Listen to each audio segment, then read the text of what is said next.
Feel the real fear with us. প্রিয় listeners, আসসালামু আলাইকুম। দেশ ও দেশের বাইরে যেখান থেকে আমাদেরকে শুনছেন, আফনান দ্য হরর ওয়ার্ল্ডের আজকের ফ্রাইডে স্পেশাল এপিসোডে সকলকে স্বাগত জানাচ্ছি। আশা করি সবাই ভালো আছেন, সুস্থ আছেন। প্রিয় লিসেনার্স, আপনারা অনেকেই কিন্তু বিভিন্নভাবে আমাদেরকে নক করে যাচ্ছিলেন, হাফিজ ভাইয়ের ঘটনা কই, জুবাইর ইসলাম ভাইয়ের ঘটনা কই, সৌমিত্র রয়ের ঘটনা কই, এরকম আরও বেশ কয়েকজনের নাম আমাদেরকে বলছিলেন যে তাদের ঘটনা চাই। আপনারা জানেন যে এবার অমর 21 বই মেলায় আমরা ভয়ের শিহরণ শিরোনামে একটি বই নিয়ে আসতে যাচ্ছি ইনশাল্লাহ। আগামী কয়েকদিনের মধ্যেই এটি স্টলে চলে আসবে। আমি টানা প্রায় 10 দিন দেশের বাইরে ছিলাম, আর এই দেশের বাইরে যাওয়ার জন্য আগে থেকে একটি প্রস্তুতির ব্যাপার ছিল। এই কারণে আমি খুব ব্যস্ততার মধ্যে ছিলাম। আর আমাদের যারা ভিআইপি ঘটনা সংগ্রাহক, বিশেষ করে হাফিজ ভাই, জুবাইর ইসলাম ভাই, সৌমিত্র রয়, এনারা কিন্তু এই বইয়ের ঘটনার জন্য বেশ কিছুটা ব্যস্ততার মধ্যে ছিলেন। বিশেষ করে সৌমিত্র রয়ের ঘটনা বেশ অনেক দিন ধরে আসে না, কারণ হচ্ছে এই বইয়ের একটা গুরুত্বপূর্ণ সম্পাদনার কাজের দায়িত্বে এই সৌমিত্র রয় ছিলেন, যার কারণে প্রচণ্ড রকমের ব্যস্ততার সময় তার গিয়েছে। আজকে শুক্রবার, গতকাল বৃহস্পতিবার আমি এবং আমাদের যিনি গ্রাফিক্স ডিজাইনার, নতুন নতুন যে থাম্বনেলগুলো আপনারা দেখেন এটি যে তৈরি করে মুইন জামান, আমি সহ সৌমিত্র রয় এবং মুইন জামান, এই তিনজন আমরা প্রান্ত প্রকাশনে কালকে দীর্ঘ একটি সময় পার করেছি বাংলা বাজারে। সেখানে বইয়ের প্রচ্ছদের কাজটি ফাইনাল করেছি, ইনশাল্লাহ কয়েকদিনের মধ্যে চলে আসবে। এই সমস্ত কারণেই মূলত সৌমিত্র রয় ঘটনা পাঠাতে পারেনি। হোপফুলি খুব তাড়াতাড়ি ইনশাল্লাহ সৌমিত্র রয়ের ঘটনা আসছে। আপনারা আমাদের এই বইটি প্রান্ত প্রকাশনে পাবেন। কবে পাবেন এবং প্রি অর্ডার সংক্রান্ত বিষয়গুলো খুব তাড়াতাড়ি আমরা আপনাদেরকে ইনশাল্লাহ জানিয়ে দেব। চমৎকার 10টি ঘটনা এই বইয়ে সন্নিবেশিত হয়েছে। আপনারা বইটি সংগ্রহ করলেই বুঝতে পারবেন, আর ঘটনাগুলো যখন পড়বেন তখন আরও ভালো করে বুঝতে পারবেন। প্রিয় লিসেনার্স, আপনারা অনেকেই কিন্তু আমাদেরকে জানাচ্ছিলেন যে বড় দাদার ঘটনা চাই, সুফিয়ান হুজুরের ঘটনা চাই। তো আজকের ঘটনাটি সুফিয়ান হুজুরের ঘটনা না, ওনার নিজের সাথে ঘটে যাওয়া এই ঘটনাটি নয়, কিন্তু সুফিয়ান হুজুরের কাছ থেকে জুবাইর ইসলাম ভাই ঘটনাটি সংগ্রহ করেছেন, যেখানে একটি জায়গায় বড় দাদার উপস্থিতি রয়েছে। বুঝতেই পারছেন প্রিয় লিসেনার্স ঘটনাটি কেমন হতে পারে। তাই সকলে একটু নড়েচড়ে বসুন, মনোযোগ দিয়ে শুনবেন আজকের পুরো ঘটনাটি। তো ঘটনাটির একটি জায়গায় একজন হুজুরের পরিচয় থাকবে, কিন্তু সেই পরিচয়ের যেই মূল ব্যাপারটা, বিশেষ করে তার নামটা প্রকাশ করার অনুমতি নাই, যার কারণে আমরা নামটি প্রকাশ করতে পারবো না। তবে এতটুকু বলতে পারি যে বাগেরহাটের যারা লিসেনাররা আছেন তারা কেউ কেউ হয়তোবা সেই হুজুরকে চিনতে পারেন। চলুন কথা না বাড়িয়ে চলে যাই আমাদের আজকের ফ্রাইডে স্পেশাল এপিসোডের মূল ঘটনাতে। তবে শুরু করার আগে আর একটি অনুরোধ থাকবে, সেটি হলো এখন যারা যুক্ত হচ্ছেন বা একটু পরে হবেন বা পরে হবেন, আরও পরে, এই এপিসোডটি প্রচারেরও পরে, তারা কিন্তু আমার এই মেসেজটা শোনার সাথে সাথে অবশ্যই লাইক বাটনে প্রেস করে ফেলবেন, কেমন? চলুন শুরু করি ঘটনার সময় 1947 সালের দিকে। দেশ ভাগ হয়ে যাওয়ার অল্প কিছুদিন পরের ঘটনা। যারা ইতিহাস নিয়ে টুকটাক ঘাটাঘাটি করেন তাদের অনেকেই জানেন যে ব্রিটিশরা চলে যাওয়ার পরে বাংলাদেশ থেকে অনেক হিন্দু মুসলিম ভারতে পাড়ি দেন, ঠিক তেমনি ভারত থেকে অনেক হিন্দু মুসলিম বাংলাদেশে চলে আসেন। বিশেষ করে বাংলাদেশ থেকে অধিকাংশই হিন্দু পরিবার ওই দেশে চলে গিয়েছিলেন, মানে ভারতে, আর ভারত থেকে অধিকাংশ মুসলিম পরিবাররা এখানে চলে এসেছিলেন। তো সেই সময় অনেকেই ভিটা বাড়ি ছেড়ে চলে যান, আবার অনেকেই সেই ভিটায় নতুন করে জীবনযাপন শুরু করেন, যারা নতুন এসেছেন আর কি। আজকের ঘটনার শুরু তেমন এক ভিটা থেকে। সাইফুদ্দিন সাফি এই ব্যক্তি পেশায় তিনি একজন ভারতের সীমান্তবর্তী একটি গ্রামের কাঠমিস্ত্রি ছিলেন। দেশ ভাগ হয়ে যাওয়ার পরে তিনি তার পরিবার নিয়ে ভারত ছেড়ে বাংলাদেশে চলে আসেন। নতুন বসতি করতে তাকে কিন্তু খুব বেশি বেগ পেতে হয়নি। সাতক্ষীরা জেলার সীমান্তবর্তী একটি গ্রামে তার পরিচিত কিছু মানুষ ছিলেন, তারাই তাকে এবং তার পরিবারকে একটি বাড়ির ব্যবস্থা করে দিয়েছিলেন। সেই বাড়িটিও তারই মতো আর এক পরিবারের, তবে তারা ছিল হিন্দু পরিবারের। তারা ভারতে চলে যায়। দেশ ভাগ হওয়ার কারণে ভারতে তারা পাড়ি দিয়েছিলেন, আর কখনো ফেরত আসেননি। আর তারা যে ফেরত আসবেন না সেটি আশেপাশের মানুষকে জানিয়েও গিয়েছিলেন। তাই কোনো ধরনের কোনো ঝামেলা ছাড়াই সাফি একটি তৈরি বাড়ি এবং বাড়ির আশেপাশে বেশ কিছু জমিও পেয়ে যান। সব এমন সহজভাবে পাওয়ায় সাফি এবং তার পরিবার বেশ খুশি হন। পরিবার বলতে সাফির বৃদ্ধ মা, স্ত্রী, 2 মেয়ে এবং 2 ছেলে। নতুন বাড়িতে যখন ওঠেন তখন সাফির ছেলেমেয়েরা কম বয়সের ছিল। বড় মেয়ের নাম ছিল ফুলি, তখন তার বয়স 12 কি 13 বছর। ঘটনা শুরু মূলত এই ফুলির কাছ থেকেই। তো নতুন বসতি করে সাফি দিনরাত কঠোর পরিশ্রম করতে থাকেন, কারণ তিনি অল্প কিছু অর্থ নিয়ে এসেছিলেন। তার বেশিরভাগ এই বাড়ির দখল নিতে স্থানীয় কিছু গণ্যমান্য ব্যক্তিদের খুশি করার জন্য ব্যয় হয়ে গিয়েছিল। তাই অবশিষ্ট অর্থ দিয়েই তিনি প্রয়োজনীয় জিনিসপত্র কিনে উপার্জনের জন্য নেমে যান। উনি ভালো কাঠমিস্ত্রি ছিলেন, আর এই কারণে ওনার কাজের কিন্তু কোনো কমতি হয়নি। খুব দ্রুত এলাকায় ভালো নাম কুড়িয়ে ফেলেন তিনি। সারাদিন তিনি কাঠের কাজ করতেন, আর সন্ধ্যায় বাড়ি এসে আশপাশের শাকসবজি চাষ করার জন্য প্রয়োজনীয় কাজ সম্পূর্ণ করতেন। তার পরিবারের লোকজনও করত শাকসবজির কাজগুলো। তো দেখতে দেখতে নতুন বাড়িতে তাদের মাস 3 চলে যায়। এর মাঝে তেমন কোনো সমস্যা হয়নি। দিন এনে দিন খেয়ে চলা পরিবার ভালোভাবেই চলছিল, সেখানে কোনো সমস্যা হচ্ছিল না। কিন্তু ভালো খারাপ যে বিষয়টি আমরা বলি না কেন, আসলে কোনো কিছুই কিন্তু দীর্ঘস্থায়ী হয় না। 3 মাস পর একদিন দুপুরবেলার ঘটনা। মাটির ঘর হওয়ায় প্রায় মাটি লেপতে হতো সেই ঘরে। যারা গ্রামে থেকেছেন তারা বিষয়টি বুঝতে পারবেন। এই কাজটি মূলত সাফির মেয়ে ফুলি করত। সেদিন অদূরে খালের গোড়া থেকে মাটি এনে মেঝে ঠিক করতে শুরু করেছে।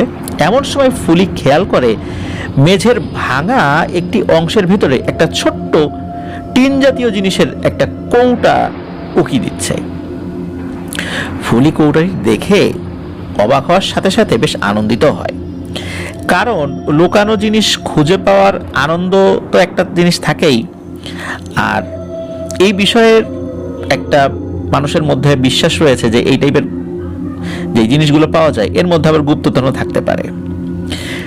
সে এই লুকানো জিনিস খুঁজে পাওয়ার আনন্দে এতটাই আত্মহারা হয়ে পড়ে যে সে কাউকে না দেখে নিজেই আরো খানিকটা মাটি সরিয়ে কৌটাটা বের করে আনে এবং কাজ শেষে দেখবে এই ভেবে অন্য একটা জায়গায় লুকিয়ে রাখে। গৃহস্থালী কাজ শেষ করে ফুলি খাওয়া দাওয়া করে দুপুরে কৌটাটি নিয়ে তাদের বাড়ি থেকে খুব সামান্য দূরে খালের কাছে চলে যায়। খাল পারে একটি গাছের নিচে বসে কৌটাটি পরীক্ষা নিরীক্ষা করে দেখে সেটার মুখ বেশ শক্তভাবে আটকানো। ফুলি কৌটা ঝেঁকে শোনার চেষ্টা করছে যে ভিতরে কিছু আছে কিনা। তবে কৌটার ভেতর থেকে এক ধরনের ভোঁতা আওয়াজ পাওয়া যায়। মানে এর ভিতরে পাথর জাতীয় কোনো কিছু না, কোনো নরম জিনিস যদি থাকে সেটা যদি কোনো একটা কৌটার মধ্যে রাখা হয় যেরকম শব্দ হয়, অনেকটা তেমন শব্দ আর কি। ছোট মানুষ এই শব্দ শুনে কৌতূহল আরো বেড়ে যায় তার। সে কৌটার মুখ খোলার জন্য এটা সেটা দিয়ে চেষ্টা করতে থাকে, কিন্তু কিছুতেই সেটা সে খুলতে পারছিল না। অনেকক্ষণ চেষ্টা করে কিছু করতে না পারে সে কৌটা নিয়ে আবার গোপনে রেখে দেয়। প্রতিদিন সময় পেলে সে এটা সেটা দিয়ে বিভিন্ন পদ্ধতিতে খোলার চেষ্টা করতে থাকে, কিন্তু সব চেষ্টাই বিফল হয়। 3-4 দিন পরেও রাতে চেষ্টা করে ফুলি কৌটা খুলতে না পেরে বিরক্ত হয়ে ভাবে এটা কালকেই খালে ফেলে দেবে। সেদিন রাতের ঘটনা। খাওয়া দাওয়া শেষ করে সবাই শুয়ে পড়ে। সাফিদের এই ঘরটি ছিল 3 কামরা বিশিষ্ট। প্রথম রুমে থাকতেন এই সাফির 2 ছেলে, দ্বিতীয় রুমে সাফি ও তার স্ত্রী আর 2 বছর বয়সী ছোট মেয়ে। শেষ কামরায় সাফির মা এবং ফুলি এবং তার বোন মিতু, মানে সাফির আরেকটা যে মেয়ে আছে আর কি। তো প্রতিদিনের মতো তারা ঘুমাতে যায় এবং অল্প কিছুক্ষণ গল্প করে ফুলি এবং তার বোন ঘুমিয়ে যায়। ঘুমের মধ্যে ফুলি একটা অন্যরকম স্বপ্ন দেখে। সে দেখতে পায় রাতে তার বোন ঘুম থেকে উঠে চুপি চুপি পায়ে তাদের কামরার একটা অন্য প্রান্তে মাচার উপরে রাখা পানির মশকের কাছে গিয়ে দাঁড়িয়ে পানির ভেতরে হাত দিয়ে কিছু একটা নিয়ে একটা পাত্রে রাখছে। এভাবে কয়েকবার নিয়ে পাত্র হাতে সে আবার খাটের এক পাশে এসে বসে, তারপর খাটের নিচ থেকে সেই টিনের কৌটা বের করে তার উপরে পাত্রের জিনিসগুলি ফেলে দেয়। এরপর ফুলি দেখে পাত্রের জিনিসগুলি আর কিছু না, কতগুলো নতুন বাঁশের নলের কাটা অংশ। এরপর মিতু সেই বাঁশের নলগুলো কৌটার ঢাকনার 3 দিকে রেখে বিশেষ এক কৌশলে চাপ দিতেই টিনের ঢাকনা ঝনঝন শব্দ করে খুলে মাটিতে পড়ে গেল। স্বপ্নের মধ্যেই ফুলি তার বোনকে জিজ্ঞেস করে, কিরে মিতু, তুই কেমন করে জানিস এটা এইভাবে খুলতে হয়? তখন মিতু বলে, আমি জানি না, আমারে যা কইছে আমি তাই করছি, তুমিও এইভাবে চেষ্টা কইরা দেখো, মনে রাখো নতুন বাঁশের নল লাগবে কিন্তু। একথা বলে মিতু আবার শুয়ে ঘুমিয়ে যায়। এতটুকু দেখার পরে ফুলির ঘুম ভেঙে যায়। সে উঠে বসে পাশে তাকিয়ে দেখে তার বোন অঘোরে ঘুমাচ্ছে। স্বপ্ন দেখেছে বুঝতে পেরে ফুলি আবার ঘুমিয়ে পড়ে। সকালে উঠে ফুলি মিতুকে জিজ্ঞেস করছে যে সে রাতে ঘুম থেকে উঠেছিল কিনা। উত্তরে মিতু না বলে যে না, সে ওঠে নাই। মিতুর উত্তর শুনে ফুলি একটু দ্বিধায় পড়ে গেল, কারণ তার স্বপ্ন এতটাই বাস্তব ছিল যে সত্যি এটা যে স্বপ্ন ছিল এটা মানতে ইচ্ছা করছে না। এরপরে সারাদিন কর্মব্যস্ততায় কেটে যায়। গৃহস্থালী কাজ শেষ করে ফুলি দুপুরবেলা গোসল করার জন্য নদীর ঘাটে যায়, সাথে একটি কাঁচি আর সেই টিনের কৌটাটা সাথে নিয়ে যায়। তাদের ঘাটের পাশে একটি বাঁশবাগান ছিল। সেখানে গিয়ে দেখে যে 3টি কচি বাঁশের নল, একটা বাঁশ দেখার কি সেখান থেকে 3টি কচি বাঁশের নল কেটে ঘাটের কাছে এসে বসে। স্বপ্নে দেখা পদ্ধতিতে খোলার চেষ্টা করে কয়েকবার, কিন্তু প্রতিবারই ব্যর্থ হয়। তারপর বিরক্ত হয়ে এক পাশে রেখে সে গোসল করে খাল থেকে উঠে আসে। বাড়ি যাওয়ার আগে ভাবে আর একবার চেষ্টা করে দেখা যাক, এইবার যদি না খোলে কৌটাটা সোজা এই খালে ফেলে দিয়ে বাড়ি চলে যাব। তো যেইভাবে সেই কাজ শেষবারের মতো সে চেষ্টা করে। আর এইবারে আশ্চর্যের বিষয় হলো একবারেই ওই জিনিসটি খুলে যায়। ফুলি কৌটার মুখ খুলতে পেরে আনন্দে চিৎকার দিয়ে ওঠে। এরপর ভেতরে কি আছে জানার জন্য সে হাত দিয়ে কাপড় দিয়ে পেছনে একটা পুটলি বের করে আনে। পুটলিটার প্রথম অংশ খুলে সে ভেতরে কিছু গুঁড়া দেখতে পায়, অনেক দিনের পুরনো কোনো ধুলোর মতো। আর ওখানে দ্বিতীয় একটা পুটলি আছে, এই পুটলিটার চারপাশেও ওই ধুলার মতো লেগে আছে, পাশের যেই পুটলিটা ছিল ওর মধ্যে যে ধুলা ছিল আর কি। তো সেগুলো সে ঝেড়ে ফেলে দ্বিতীয় পুটলিটা খুলতে শুরু করে। খোলার পর সে অবাক হয়ে দেখে ভেতরে বেশ কিছু পয়সার মতো চকচকে জিনিস রয়েছে, ছোট ছোট। তো খুশিতে তো ফুলি আত্মহারা, আর আত্মহারা হয়ে ফুলি সবগুলো পয়সা তার গামছায় মুড়িয়ে নেয়। এরপরে ভেতরে থাকা আর একটা পুটলি, মানে শেষ পুটলি, এটা সে খুলে ফেলে। আর ওর ভেতর থেকে বের হয়ে আসে 1 হাত সমান একটি ঘুমন্ত সাপ। মানে সাপটি ঘুমাচ্ছিল, মৃত না। সাপটি দেখে ফুলি ভয়ে চিৎকার করে পুটলিটা মাটিতে ফেলে দেয় এবং ওই কৌটাটা রেখে গামছায় মোড়ানো পয়সাগুলো নিয়ে দৌড়ে বাড়ির দিকে চলে যায়। বাড়িতে এসে ফুলি তার মায়ের হাতে পয়সাগুলো দিয়ে সব ঘটনা খুলে বলে। ফুলির দাদি পাশে বসে শুনছিলেন। তিনি বলে ওঠেন, বৌমা, এসব জিনিস কিন্তু ভালো হয় না, এগুলো এক্ষুনি খালে ফেলে দিয়ে আসো। কিন্তু এতগুলো চকচকে পয়সা তার স্বামীকে জিজ্ঞেস না করে ফেলে দিতে চাইলেন না ফুলির মা, তাই অপেক্ষা করতে লাগলেন স্বামীর ফেরত আসার। এদিকে ফুলি কিন্তু সব কথা বলেছে, কিন্তু ঘুমন্ত সাপের কথাটি কিন্তু সে কাউকে বলেনি তখনও। বিকেলবেলা সাফি বাড়ি ফিরে আসার পরে তার স্ত্রী স্বামীর হাতে পয়সাগুলোর মতো যে জিনিস, চকচকে জিনিসগুলো, এগুলো তুলে দিয়ে সব কথা খুলে বলে। সাফি সব শুনে মেয়েকে ডেকে প্রথমে হালকা বকাঝকা করলেও পরে খুশি হয়ে মেয়ের মাথায় হাত বুলিয়ে দেন। ফুলিও তার বাবাকে শুরু থেকে সবকিছু বলে, শুধু ওই সাপের বিষয়টা ছাড়া। সব শুনে সাফির মনটা কেমন যেন একটু করে উঠলো, কিন্তু অভাবের সংসারের দিকে তাকিয়ে তার মনের মধ্যে যে খটকাটা ছিল সেটা মাথা থেকে ঝেড়ে ফেলে দিল। গুনে গুনে সে দেখলো সেখানে মোট 55টি পয়সা ছিল। সেই রাত্রে খুব আনন্দের মধ্যে তারা খাওয়া দাওয়া শেষ করে ঘুমিয়ে যান সকলে। পরের দিন সকালবেলা সাফি ওই 55টা মুদ্রা থেকে 5টি মুদ্রা নিয়ে গঞ্জের দিকে রওনা হয়। সেখানে এক স্বর্ণকারের কাছে গিয়ে যাচাই বাছাই করে দেখা যায় সবগুলো পয়সাই খাঁটি স্বর্ণের এবং বেশ ভালো দামই পাওয়া যাবে প্রতিটি মুদ্রাতে। তো স্বর্ণকার যদি জিজ্ঞেস করে, আগে থেকে উত্তর রেডি করে রেখেছিল যে এটি দেশভাগের সময় সাথে করে নিয়ে এসেছিল, প্রয়োজন পড়ে নাই, বিক্রি করে নাই, এখন খুব প্রয়োজন হয়েছে এই জন্য সে বিক্রি করছে। আর ওই সময় অনেকের কাছে স্বর্ণটন্য থাকতো, এই জন্য এই উত্তরটা দেয়াই সে যুক্তিসঙ্গত মনে করেছিল। স্বর্ণকার যদিও জিজ্ঞেস করেছিল এবং স্বর্ণকারের প্রশ্নের উত্তর সে এটিই বলেছিল, স্বর্ণকারও কোনো কিছু সন্দেহ করে নাই। তো সাফি সেই 5টি পয়সা বিক্রি করে বাড়ি ফেরত আসেন। আসার সময় ছেলে মেয়েদের জন্য, স্ত্রী মায়ের জন্য নতুন জামা কাপড়, কিছু মন্ডা মিঠাই এবং কিছু টিন কিনে নিয়ে আসলেন ঘরের জন্য। আগেকার দিনে কিন্তু মোটা মোটা টিন পাওয়া যেত, আজকের মতো এরকম চিকন টিন না। এখনও সেই টিনগুলো অনেকের বাড়িতে আছে। আমাদের প্রিয় লিসেনাররা অনেকেই গ্রামে খুঁজলে এই ধরনের টিন দেখতে পাবেন, সেই ব্রিটিশ পিরিয়ডের টিন। আর সাফি আরও কিছু ভাবলেন, সেটা হলো কিছু গরু বছর পালবেন, তার জন্য গোয়াল ঘর তৈরি করতে হবে, এই জন্য টিন লাগবে। তো বাড়ি ফিরে আসার পর সবাই ওই দিন খুব আনন্দ করলো। সাফি অনেকদিন পরে ছেলে মেয়েদের এমন খুশি দেখে নিজেও আনন্দিত হন। কিন্তু তিনি যদি জানতেন এই অল্প সময়ের আনন্দ তাদের জীবনে অভিশাপ নিয়ে আসবে, তাহলে হয়তো কোনোদিনই সেই মুদ্রাগুলো ছুঁয়েও দেখতেন না। সেদিন রাত্রের ঘটনা, খেয়ে সবাই শুয়ে পড়েছে। ঠিক কত রাত হয়েছে সেটা বলা খুব মুশকিল। হাঁটাহাঁটির শব্দে ফুলির ঘুম ভেঙে যায়, মানে কোনো কিছু হাঁটাহাঁটি করছে। ফুলির মনে হলো ঘরের ভেতরে কেউ ভারী পায়ে হেঁটে বেড়াচ্ছে। শব্দ শুনে ফুলি বিছানায় উঠে বসে এবং অপেক্ষা করে হাঁটার শব্দ তাদের কোন রুম থেকে আসছে বা কোথা থেকে আসছে। অল্প কিছুক্ষণ পর ফুলি শুনতে পায় হাঁটার শব্দ তাদের রুমে প্রবেশ করেছে এবং সেই শব্দের অধিকারী, মানে যে শব্দটা করছে, সে বিশাল দানবীয় একটা অবয়ব। লম্বায় সে ঘরের চাল ছুঁই ছুঁই, প্রস্থও বিশাল, হাতগুলো লম্বা লম্বা, লোমশ তার সারা শরীর। সেই দানবটি রুমে প্রবেশ করে ফুলিকে দেখতে পায় এবং আবার পেছনে ফিরে দ্রুত চলে যায়। ফুলি সেটাকে যেতে দেখে ভয়ে দাদির কাছে ঘেঁষে গুটিসুটি হয়ে শুয়ে পড়ে এবং ঘুমিয়ে যায়। সকালে ঘুম থেকে উঠে ফুলি ভাবে রাতে মনে হয় খারাপ স্বপ্ন দেখেছে। সাফি সেদিন কাজে না গিয়ে গোয়াল ঘরে কাজ শুরু করে দেন এবং দুপুর নাগাদ সেটি তৈরিও হয়ে যায়। বিকেলে হাটে গিয়ে একটি বাছুর সহ গাভী কিনে এনে স্ত্রীকে বুঝিয়ে দেন। ছেলে মেয়ে স্ত্রী সবাই খুব খুশি। রাতের খাওয়া শেষ করে সাফি কুপি হাতে নিয়ে গোয়াল ঘরের দিকে যান, সব ঠিকঠাক আছে কিনা দেখতে। দেখে ফিরে আসছেন, এমন সময় চাঁদের আলোয় খেয়াল করেন যে তার ঘরের উঠোনের এপাশ থেকে ওপাশে বড় বিশাল একটা দানবীয় অবয়ব হেঁটে চলে গেল।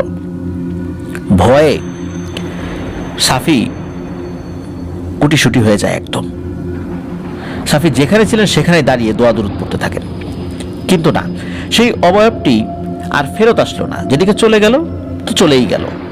সাফি আস্তে আস্তে এদিক সেদিক তাকিয়ে ঘরের কাছে এসে দরজা দিয়ে ঢুকতে যাবেন, এমন সময় ঘরের পেছন দিক থেকে তার বড় মেয়ের চিৎকার শুনতে পান। দৌড়ে তিনি উঠোন পেরিয়ে পেছনে গিয়ে দেখেন সেই দানবীয় অবয়বটি তার বড় মেয়ের অর্থাৎ ফুলির পা ধরে টেনে হিঁচড়ে ঘরের পেছনের দরজা দিয়ে বের করে ফেলেছে ইতোমধ্যে। সাফি এটা দেখে দৌড়ে আল্লাহর নাম নিয়ে সেদিকে আগান। সাফির কাছে যেতেই ওই দানবীয় অবয়বটি ফুলিকে ছেড়ে দৌড়ে বাড়ির পেছনের ঝোপঝাড়ের ভিতরে হারিয়ে যায়। সাফি দ্রুত মেয়েকে নিয়ে ঘরে ফিরে যান এবং দরজা জানালা বন্ধ করে সবাই আল্লাহর নাম স্মরণ করতে করতে কোনো মতে রাত্রি পার করে দেন। দানবের মতো ওই পিশাচটি ঘরে কিভাবে ঢুকলো কেউ বলতে পারেনি। আর ফুলিও ওই টেনে নিয়ে যাওয়ার আগে কিছুই বুঝতে পারেনি, কারণ তখন সে ঘুমের মধ্যে ছিল। সকাল হলে সাফি দেরি না করে ফজরের নামাজের পরে স্থানীয় একজন হুজুরের সাথে দেখা করে রাতের ঘটনা সব বলেন এবং তার কাছে সাহায্য প্রার্থনা করেন। হুজুর সব শুনে তার সাথে তাদের বাড়িতে আসেন এবং সমগ্র বাড়ি এবং আশেপাশের বেশ কয়েকটা জায়গা বন্ধ করে দিয়ে যান। ঘর বন্ধ করে যাওয়ার পর অনেকদিন আর কোনো সমস্যা হয়নি। সাফি ও তার পরিবার মোটামুটি ভালোভাবেই দিন কাটাচ্ছিল। কিন্তু দিনের আলো যেমন সবসময় থাকে না, ঠিক তেমনি ভালো সময়ও কখনো স্থায়ী হয় না। খারাপ সময় আসবেই জীবনে কখনো না কখনো। রাতের অন্ধকারের মতো একসময় খারাপ সময়ও এসে তার দাগ রেখে যায়। হুজুর বাড়ি বন্ধ করে যাওয়ার প্রায় মাস দুয়েকের পরের কথা। সারাদিনের কাজ শেষে সাফির স্ত্রী গোয়াল ঘর বেড়া দিয়ে বন্ধ করে হাত মুখ ধুয়ে ঘরে ওঠেন। সময় আনুমানিক মাগরিবের একটু আগে। ঘর থেকে রান্নার উপকরণ নিয়ে রান্নাঘরের জন্য বের হয়ে দেখেন গোয়াল ঘরের বেড়া খোলা। তিনি রান্নার জিনিস রেখে আবার আসেন এবং বেড়া ভালো করে এঁটে দিয়ে আসেন।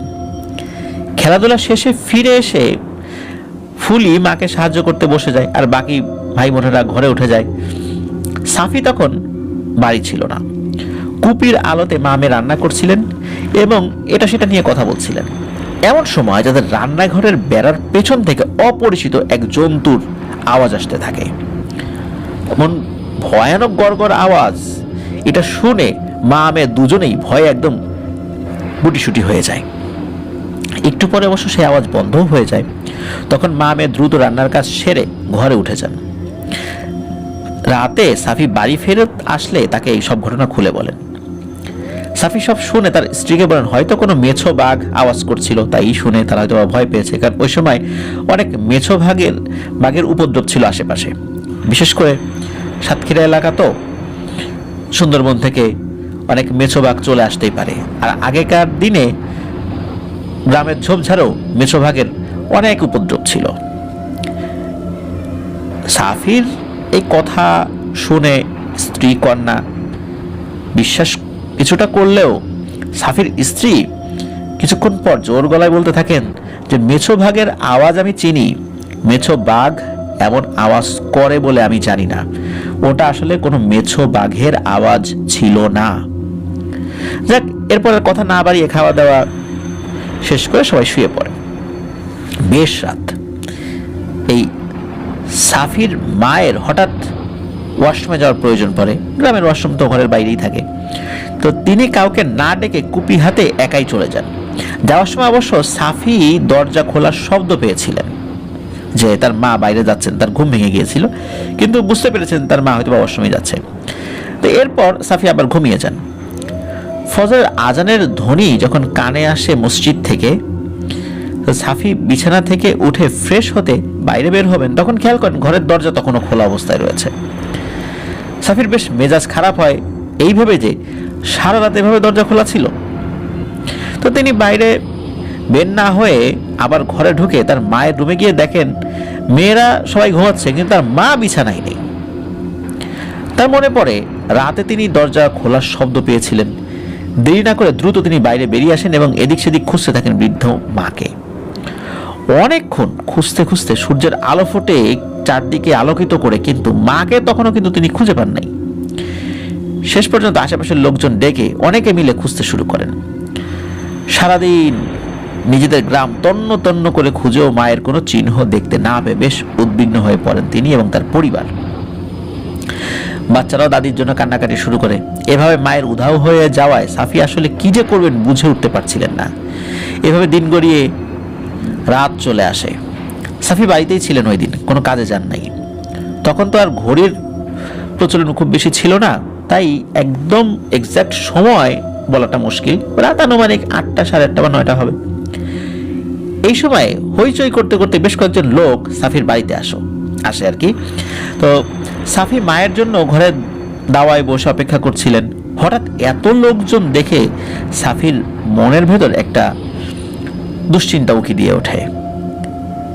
সাফি উঠোনে নেমে আসলে ওই সময় যারা এসেছিলেন তাদের মধ্যে একজন লোক সাফিকে বলেন, ভাই তাড়াতাড়ি একটা শাবল কোদাল যা আছে নিয়ে এসো, তোমার মায়েরে পাওয়া গেছে ঘাটের দিকে, চলো চলো তাড়াতাড়ি চলো।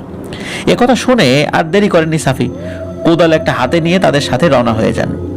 কিন্তু ঘাটের কাছে এসে মায়ের অবস্থা দেখে তার কোদাল চালানোর মতো আর কোনো শক্তি ছিল না। তিনি দেখেন খাল পাড়ে একটি গাছের নিচে তার মাকে গলা সমান মাটির নিচে মৃত অবস্থায় পুঁতে রেখে গেছে কেউ। কে বা কারা করেছে এই কাজ তার কোনো ধারণাই ছিল না তখন। আর পুঁতে যে রেখেছে আশেপাশে কোনো আলগা মাটি নেই। মাটির নিচ থেকে যদি কোনো গাছের চারা বের হয়, সেই চারার আশেপাশে যেমন কোনো আলগা মাটি থাকে না, একদম নিচ থেকে ফুঁড়ে বেরিয়েছে এই কারণে, ঠিক তেমনি মনে হচ্ছিল তার মায়ের গলা পর্যন্ত অংশটা বাইরে বেরিয়ে আছে আর গলার নিচের অংশ মাটির ভেতরে। মনে হচ্ছে মাটির নিচ থেকে আস্তে আস্তে এই মাথাটা ফুঁড়ে বেরিয়েছে, কিন্তু আশেপাশে কোনো আলগা মাটি নেই। বিষয়টি খুবই অদ্ভুত এবং ভয়ানক ছিল। উপস্থিত লোকজনদের মাঝে তখন স্থানীয় মসজিদের ইমাম সাহেব উপস্থিত ছিলেন। তিনি লাশের অবস্থা দেখে বুঝতে পেরেছিলেন এটা কোনো মানুষের কাজ নয়, কিন্তু ওই সময়ের বাস্তবতায় তিনি কিছু বলেননি। সবাই মিলে মাটি খুঁড়তে শুরু করে দেন, কিন্তু মাটি বেশি দূর খুঁড়তে আসলে হয়নি তাদের।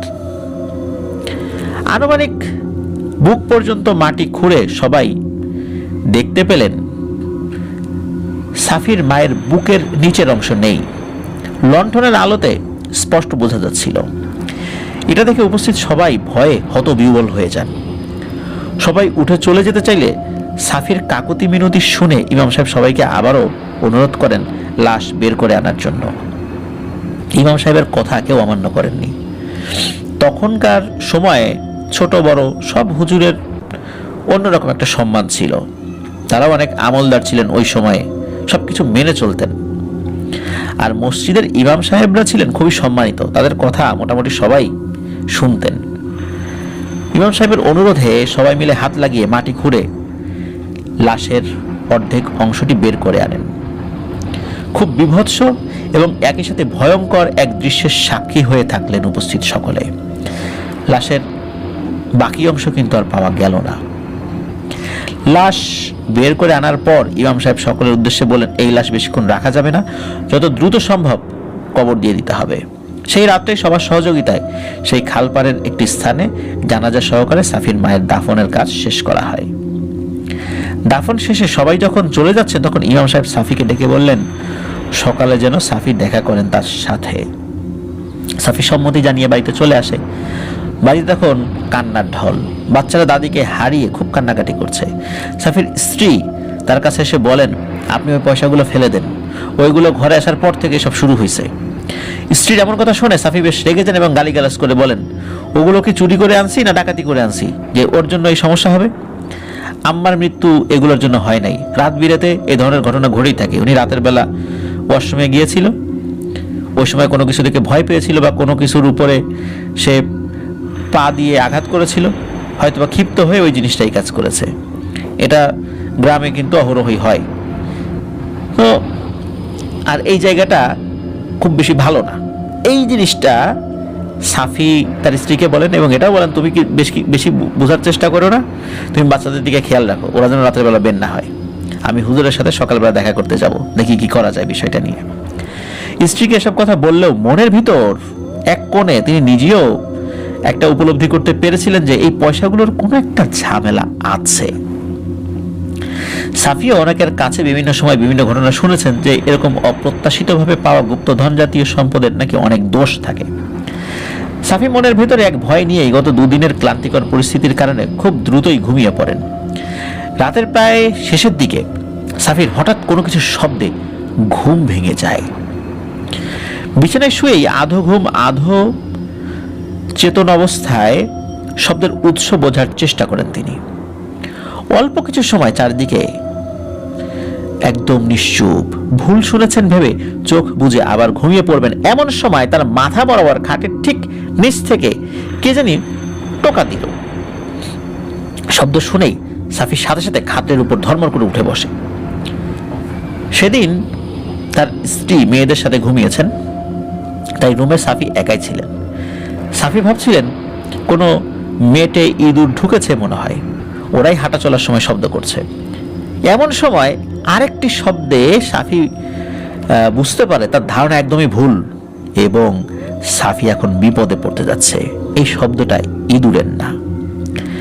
সাফি শোনেন খাটের নিচে আবার টোকা পড়ছে, আর এবার টোকা দেওয়ার সাথে সাথে তার মৃত মা, যাকে তিনি সেদিন রাতে কবর দিয়ে এসেছেন, তিনি খুব করুণভাবে বলছেন, সাফি বাবা, আমার শরীরের আর অর্ধেক আয়না দে বাবা, একটু আয়না দে, খুব কষ্ট হচ্ছে। এই একই কথা সাফি বেশ কয়েকবার শোনেন এবং খুবই ভয় পেয়ে যান। আর ভয় পাওয়াটাই স্বাভাবিক, কিন্তু সাহস না হারিয়ে তিনি ওইভাবে বসা থেকেই নিচু স্বরে জিজ্ঞেস করেন, কিন্তু আম্মা বাকিটুকু কই আছে তা তো আমি জানি না, সকালে খুঁজা দেখবানি, তুমি এখন যাও। একথা শুনে খাটের নিচে সেই সত্তা তার গলার আওয়াজ পরিবর্তন করে হুবহু সাফির কণ্ঠেই বলে ওঠে, সকালে কই খুঁজবি রে সাফি, তাহলে তো তুই খাইছিস। সাফি নিজের কণ্ঠ ওই চৌকির নিচ থেকে শুনে আর সাহস ধরে রাখতে পারেনি। তিনি চিৎকার করে ওঠেন, আর মাথার যে কাছের যে জানালাটা, সেই জানালা দিয়ে আসা আবছা চাঁদের আলোয় দেখতে পান তার চিৎকারের সাথে সাথে খাটের নিচ থেকে বানরের সাইজের একটি নীলচে রঙের বামন টাইপের কোন একটা জিনিস 4 হাত পায়ে ভর দিয়ে কুকুরের মতো বের হয়ে ঘরের অপর প্রান্তে গিয়ে 2 পায়ে দাঁড়িয়ে পেছনে সাফির দিকে একবার ঘুরে তাকিয়ে হেসে দেয়। এই আলোতে ঘরের মধ্যে যতটুকু আলো ছিল, চাঁদের আলো, ততটুকুই সাফি স্পষ্ট এটা দেখতে পেয়েছিল। সাফি দেখেন সেই বামনের মতো এই অদ্ভুত ভয়ঙ্কর শরীরের গলার উপরে যার চেহারা দেখা যাচ্ছে সেটা আর কেউ না, তার সদ্য মৃতা মায়ের চেহারা। আর সেই মুখের হাসি দেখে সাফি ভয়ে আরো জোরে চিৎকার দিয়ে ওঠে। ঠিক তখনই লণ্ঠন হাতে তার স্ত্রী এবং বড় মেয়ে ছুটে আসে। সাফি দেখলেন তার স্ত্রী কন্যা ঘরে প্রবেশের মুহূর্তেই বামন আকৃতি সেই অবয়বটি তার ঘরের টিনের বেড়া বেয়ে সরীসৃপের মতো উঠতে উঠতে শূন্যে মিলিয়ে যায়।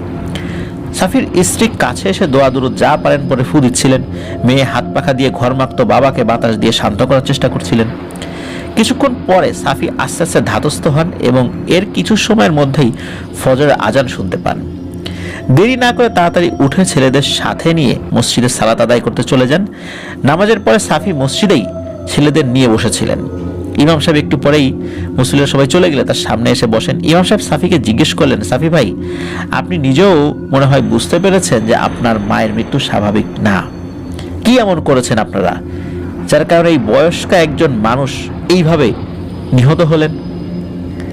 এরপরে সাফি ভাই ওনার বাড়ির আঙিনায় দেখা সেই দানবাকৃতি থেকে শুরু করে নিয়ে গতকাল রাতে তার সাথে ঘটে যাওয়ার সব ঘটনা খুলে বলেন।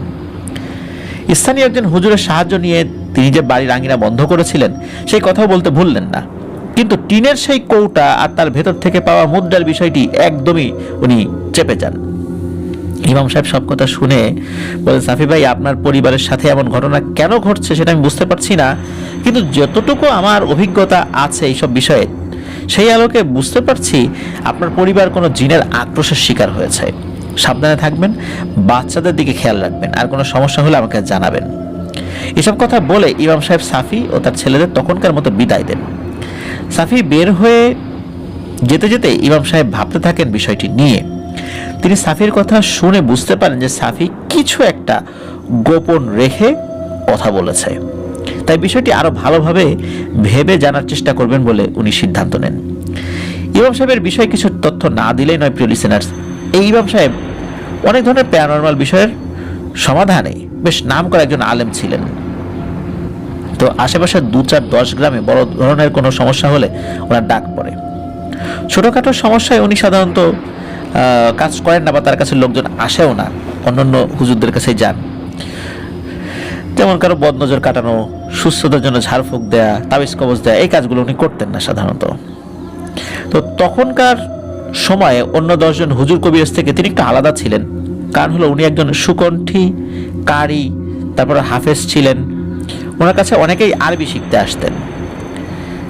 দিনের বেলায় মানুষ আর রাতের বেলা নাকি মুসলিম জিনেরা তার কাছে আসতো। সেই সুবাদে ওনার মোটামুটি অনেক জিন ছাত্র ছিলেন, যাদের মাঝে জিনদের বাচ্চা থেকে শুরু করে নিয়ে অনেক বয়স্ক জিনেরা পর্যন্ত ছিলেন। সেই ছাত্র জিনদের দিয়েই তিনি অনেক কাজের তথ্য সংগ্রহ করার চেষ্টা করতেন। আর জিনেরা যদি নিজে থেকেই ইচ্ছা করতো কোনো কাজ করে দেওয়ার, সেক্ষেত্রে উনি তাদের সহযোগিতা নিতেন। জিনদের শিক্ষাদানের সময় তাদের সাথে তিনি তার একমাত্র নাতিকেও পবিত্র কোরআন মাজিদ শিক্ষা এবং বিভিন্ন বিষয়ের এলেম দিতেন। না চাওয়া সত্ত্বেও মানুষের উপকার করতে গিয়ে ইমাম সাহেব অনেক মুশরিক, কাফের এবং ভয়ঙ্কর জিনদের নিজের শত্রু করে ফেলেছিলেন, যার প্রতিদান হিসাবে নিজের একমাত্র ছেলের লাশ তার কাঁধে নিতে হয়েছিল। কিন্তু তারপরও ভয় পেয়ে তিনি কখনো কারো সমস্যায় বা কোনো মানুষ সমস্যায় পড়েছে, এমনকি জিনেও সমস্যা পড়েছে, জিন সমস্যার মানে কোনো জিন নিজে সমস্যায় পড়েছে, সেই সমস্যার সমাধান উনি করতেন। মানুষের সমস্যার সমাধান তো করতেন, সেই সাথে জিনদের সমস্যার সমাধানও করতেন। আর কখনো উনি কাউকে না বলতে পারতেন না যে আমি পারবো না, এটা আমি করব না, এটা আমার দ্বারা সম্ভব না। উনি ওনার জায়গা থেকে সর্বোচ্চ চেষ্টা যেটা, সেটা উনি করতেন।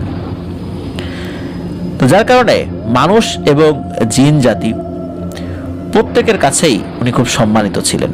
আর এদিকে বয়স বেড়েছে, ওনার একমাত্র ছেলেও মারা গেছে, একমাত্র নাতি ওনার আবেগ, ভালোবাসা এবং ভবিষ্যতের আশ্রয়স্থল। বয়স বেড়েছে এবং শারীরিক সক্ষমতা দিন দিন কমছে। এই অবস্থার কথা চিন্তা করে একমাত্র নাতিকে তিনি খুব অল্প বয়স থেকেই নিজের জানা সবকিছু শিক্ষা দিতে থাকেন। পাশাপাশি মুসলিম সেই প্রবীণ জিনেরা তাদের জানা অনেক এলেম জ্ঞান ইমাম সাহেবের নাতিকে শেখাতে থাকেন। লিসেনার্স, ঘটনার মাঝখানে একটি কথা বলে নেই। আজকে যে ঘটনাটি, এই ঘটনাটি কিন্তু পুরোটাই এই যে ইমাম সাহেবের নাতির কাছ থেকে সুফিয়ান হুজুর শুনেছিলেন। তো চলুন এবার মূল ঘটনায় ফিরি আবারও। তো সাফির বিষয়টি ইমাম সাহেব সেদিন রাত্রেই তার পরিচিত যুবক ছাত্র জিনদের জানান এবং তাদেরকে এই বিষয়ে বিস্তারিত তথ্য সংগ্রহ করার অনুরোধ করেন। যুবক ছাত্র জিনেরা হুজুরের কাছ থেকে সময় নিয়ে তথ্য সংগ্রহ করতে চলে যান। একটি দুটি করে দিন চলে যায়, কিন্তু তথ্য সংগ্রহকারী সেই জিনেরা খবর নিয়ে আর আসে না। এইভাবে প্রায় 7 দিন কেটে যাওয়ার পর হুজুর বেশ চিন্তিত হয়ে পড়েন। তিনি এই চিন্তা করেছেন যে তথ্য সংগ্রহ করতে গিয়ে তার প্রিয় ছাত্রগণ আবার কোনো বিপদে পড়েনি তো। এই ভেবে হুজুর কোরআন শিক্ষা দেওয়ার সময় প্রবীণ কয়েকজন জিনের সাথে বিষয়টি আলাপ করেন এবং তাদেরকে একটু খোঁজ নিতে বলেন। পরদিন প্রবীণ কয়েকজন জিন হুজুরকে জানান যে ওই যুবক জিনেরা বেশ ভালো আছেন, সুস্থ আছেন, কোনো সমস্যা নাই, কিন্তু তারা এমন কিছু তথ্য পেয়েছেন যা সত্যতা যাচাই বাছাই না করে হুজুরের সামনে আসছেন না। একথা শুনে হুজুর আশ্বস্ত হন যে না, তার ছাত্র জিনেরা ভালো আছে, কিন্তু আরো একটু চিন্তায় পড়ে যান কি এমন তথ্য পেয়েছেন যে তারা যাচাই বাছাই করার জন্য আরো সময় নিচ্ছেন এবং যাচাই বাছাই না করে আমার সামনে আসবে না। এগুলো যাচাই বাছাই করা কি এতটাই জরুরি? উনি ভাবছিলেন আর প্রতিনিয়ত ওনার উদ্বিগ্নতা বাড়ছিল। এভাবে আরো কিছুদিন কেটে যায়। সাফি আর তার পরিবার মায়ের মৃত্যুর শোক কিছুটা কাটিয়ে উঠেছেন সেই কয়েকদিনে। সকলে যার যার কাজে মনোনিবেশ করার চেষ্টা করছিলেন। এর মাঝে আর তেমন কোনো ঘটনা ঘটেনি তাদের সাথে। তবে সাফি হুজুরের কাছে সব কথা খুলে বলেননি, তাই ভেতরে ভেতরে সাফি নিজেও কিছুটা অনুশোচনায় ভুগছিলেন। স্ত্রীর সাথে এই বিষয়ে কথা বলল, তার স্ত্রীও তাকে এই বিষয় নিয়ে বকাবকি করেন। সপ্তাহ 2 পরের কথা, হঠাৎ কোনো কিছু না জানিয়ে মাগরিবের নামাজ শেষে ওই হুজুর সাফির বাড়ি আসেন। সাফি তখন ঘরেই ছিলেন। হুজুর উঠোনে দাঁড়িয়ে ডাকতেই সাফি বের হয়ে আসেন। কয়েকবার ঘরের ভেতরে বসতে বলল, হুজুর ঘরের ভেতরে ঢোকেন নাই। তখন সাফি ভেতর থেকে একটি পিঁড়ি, যেটাকে অনেকে ফিরা বলে আর কি, বসার পিঁড়ি এবং হারিকেন এনে হুজুরের সাথে বাইরে বসেন। বেশ কিছুক্ষণ চুপ থাকার পর হুজুর সাফিকে জিজ্ঞেস করেন, সাফি, তুমি কি আমার কাছে কিছু গোপন করেছ? এই প্রশ্নে সাফি একটু হতভম্ব হয়ে যায়, কিন্তু তারপরও সে স্বীকার করে না। হুজুর এরপরে বলেন, সাফি, তুমি স্বীকার করবে না সেটা আমি জানি, আর স্বীকার না করে যা পাইছো তার কোনো ব্যবস্থা কিন্তু গ্রহণ না করলে সামনে তুমি কেমন বিপদে পড়তে যাচ্ছ সেটা নিয়ে তোমার কোনো ধারণাই নেই। যাক, আমি তোমাকে সাহায্য করতে আসছিলাম, কিন্তু তোমার লোভ তোমার রক্তে এমনভাবে মিশে গেছে যে এর থেকে তোমাকে বিরত রাখা খুবই কঠিন ব্যাপার হবে। মনে রাখবা, যে জিনিস তোমার না সেটা যদি তুমি ভোগ করার চেষ্টা করো, তার মূল্য যেভাবেই হোক তোমাকে দিতেই হবে। আর যেহেতু স্বীকার করতেছো না, সেহেতু তোমাকে আমি আর কিছুই বলবো না। মনে রেখো, তোমার ওই জিনিসের জন্য শক্তিশালী এক পিশাচের ছেলে মারা গেছে। যদিও তোমার পরিবারের তাতে তেমন কোনো দোষ নেই, কিন্তু তারপরও ওই পিশাচের দল এটা বুঝবে না, তারা তোমার পেছনে লেগে গেছে। তাই সময় থাকতে সব কথা খুলে বলো, আমি কাউকে কিছু বলবো না। তুমি যদি বলো তাহলে আমি কাজটা ভালো করে করতে পারবো। তো এত সুন্দর করে বোঝানোর পরেও এই সাফি নামের লোকটা বুঝতে চাইলেন না। তিনি হুজুরকে বললেন তিনি যা জানেন সবটাই বলেছেন, আর হুজুর কোন জিনিসের কথা বলছেন সেটা তিনি বুঝতে পারছেন না। একথা শুনে হুজুর খুব মন খারাপ করেন আর উঠে দাঁড়ান। চলে যাওয়ার সময় বললেন, সাফি, সামনের মাসে আমি পরিবার নিয়ে বাগেরহাট জেলায় চলে যাচ্ছি, তুমি মনস্থির করো কি করবা। এই কথা বলে হুজুর আর দাঁড়ালেন না। সাফি ওই জায়গায় অনেকক্ষণ বসে রইলেন। ভেতরে বাড়ির ভিতর থেকে সাফির স্ত্রী তাদের এই কথাবার্তা কিন্তু কান পেতে শুনছিলেন এতক্ষণ। হুজুর চলে যেতেই তিনি বাইরে বেরিয়ে এসে সাফিকে বুঝালেন অনেকক্ষণ যে তুমি যাও হুজুরের কাছে গিয়ে সব কথা খুলে বলো, এই পয়সার ব্যাপারটা খুলে বলো। কিন্তু সাফি বুঝলো না। কিন্তু বুঝতে বেশি দিন সময় লাগেনি তার। এর 3-4 দিন পর জরুরি একটা কাজে সকাল সকাল সাফি বের হয়ে যান। সারাদিন কাজকর্ম শেষ করে বাড়িতে ফিরতে ফিরতে তার বেশ রাত হয়। কিন্তু বাড়ি ফিরে এসে তাকে দেখতে হয় আরেকটি করুণ মৃত্যু। উঠোনে তার ছোট ছেলের লাশ সামনে নিয়ে তার স্ত্রী কান্না করছে। বাকি ছেলেমেয়েরা মায়ের পাশে বসে কাঁদছে, আশেপাশের প্রতিবেশীরাও আছে সেখানে। সবাই তাদের সান্ত্বনা দেওয়ার চেষ্টা করছিল, কিন্তু সন্তান হারা একজন মায়ের কষ্ট কোনো সান্ত্বনা দিতে কি আসলেই কমে? সাফি হতবিহ্বল অবস্থায় স্ত্রীর পাশে বসে কান্নায় ভেঙে পড়েন। তাকে দেখে তার স্ত্রী চিৎকার করে সকলের সামনে অকথ্য ভাষায় গালিগালাজ করতে থাকেন আর বলতে থাকেন, তুই আমার ছেলেটারে মারছিস, তোর লোভ ছেলেটারে মারছে। স্ত্রী এগুলো বলতে বলতে যদি পয়সার কথা সব বলে দেয়, এই ভয়ে সাফি সেখান থেকে উঠে একটু দূরে সরে যায়। দূরে দাঁড়িয়ে কান্না করতে থাকেন। এমন সময় ইমাম সাহেব সাফির পাশে এসে দাঁড়িয়ে বলেন, আর কয়টা ছেলে পেলে মরলে তুমি বুঝবা সাফি? তুমি তো ছিল না, জানো তোমার ছেলে কিভাবে মারা গেছে? দুপুরে তোমার স্ত্রী ঘাটে ধোয়া পাল্লার কাজে গেছে, সেই সময় অনেক লোকজনই সেখানে ছিল। তোমার বাচ্চাটা অন্য বাচ্চাদের সাথে ঘাটে গোসল করছিল। এমন সময় তোমার ছেলে হঠাৎ করে চিৎকার দিয়ে বলে ওঠে, মা আমার পায়ে কি যেন লাগছে। এই কথা শেষ হতে না হতেই সবার চোখের সামনে এক টানে তোমার ছেলেকে কেউ যেন মাঝ নদীতে নিয়ে যায়। তারপর তোমার ছেলে শুধু একবার মা বলে চিৎকার দিতে পেরেছে। এরপর তাকে কেউ একজন টেনে নিয়ে যায়। সাথে সাথে ঘাটের সবাই ভয় পেলেও ব্যস্ত হয়ে খোঁজা শুরু করে, কিন্তু কোথাও তাকে পাওয়া যায়নি। তোমার ছেলের লাশ পাওয়া গেছে মাগরিবের আজানের সময়, তাও আবার যেখান থেকে টেনে নিয়ে গেছে ঠিক সেই জায়গাতেই। এখনো সময় আছে, বাকি ছেলে মেয়েদের কথা চিন্তা করো। এই কথাগুলো বলে ইমাম সাহেব সেখান থেকে চলে যান। সেদিন রাত্রেই সাফির ছেলেকে কবর দেওয়া হয়। সারা রাত সাফি কুপি জেলে উঠানে বসে কান্নাকাটি করে। 2-3 দিন পর সকালে ফজর আজান দিলে সাফি মসজিদে সালাত আদায় করতে যায়। সালাত আদায় শেষে সাফি একান্তে ইমাম সাহেবের কাছে মেয়ের টিনের কৌটা পাওয়া থেকে শুরু করে নিয়ে মুদ্রা পাওয়া যায় সেখান থেকে কিছু খরচ করা সব ঘটনা খুলে বলে। সব শুনে ইমাম সাহেব একটু গম্ভীর হয়ে চিন্তায় ডুবে যান। একটু পরে সাফিকে বলেন, সাফি তুমি যা বলছো তার মোটামুটি সবই আমি জানি, এত কিছু বললে কিন্তু সাপটার কথা কেন বললে না? ইমাম সাহেবের এই প্রশ্নে সাফির মাথায় আকাশ ভেঙে পড়ে। তিনি বলেন, সাপ? সাপ আবার কোথা থেকে আসলো? সাপের কথা কি বলবো, আমি তো কিছু বুঝতে পারছি না। সাফির এই কথায় এবং তার চেহারা দেখে ইমাম সাহেব বুঝলেন যে সাফি আসলে সাপের বিষয়ে কিছু জানে না। তখন ইমাম সাহেব বলেন, শোনো তাহলে, সেদিন তোমার মেয়ে সেই কৌটায় শুধু মুদ্রাই পায়নি, সেই কৌটায় একটি সাপও ছিল। এই সাপটি মূলত বন্দী ছিল সেই কৌটায়। তুমি যে মুদ্রাগুলো পেয়েছো সেগুলো হচ্ছে ওই সাপটির প্রাণের মূল্য। ওই সাপটি কোনো এক সাধারণ সাপ ছিল না, সেটি খুব শক্তিশালী এক হিন্দু জিন সর্দারের একমাত্র ছেলে ছিল। অনেক আগে তুমি যে ভিটায় আছো সেখানে এক হিন্দু তান্ত্রিক ছিল।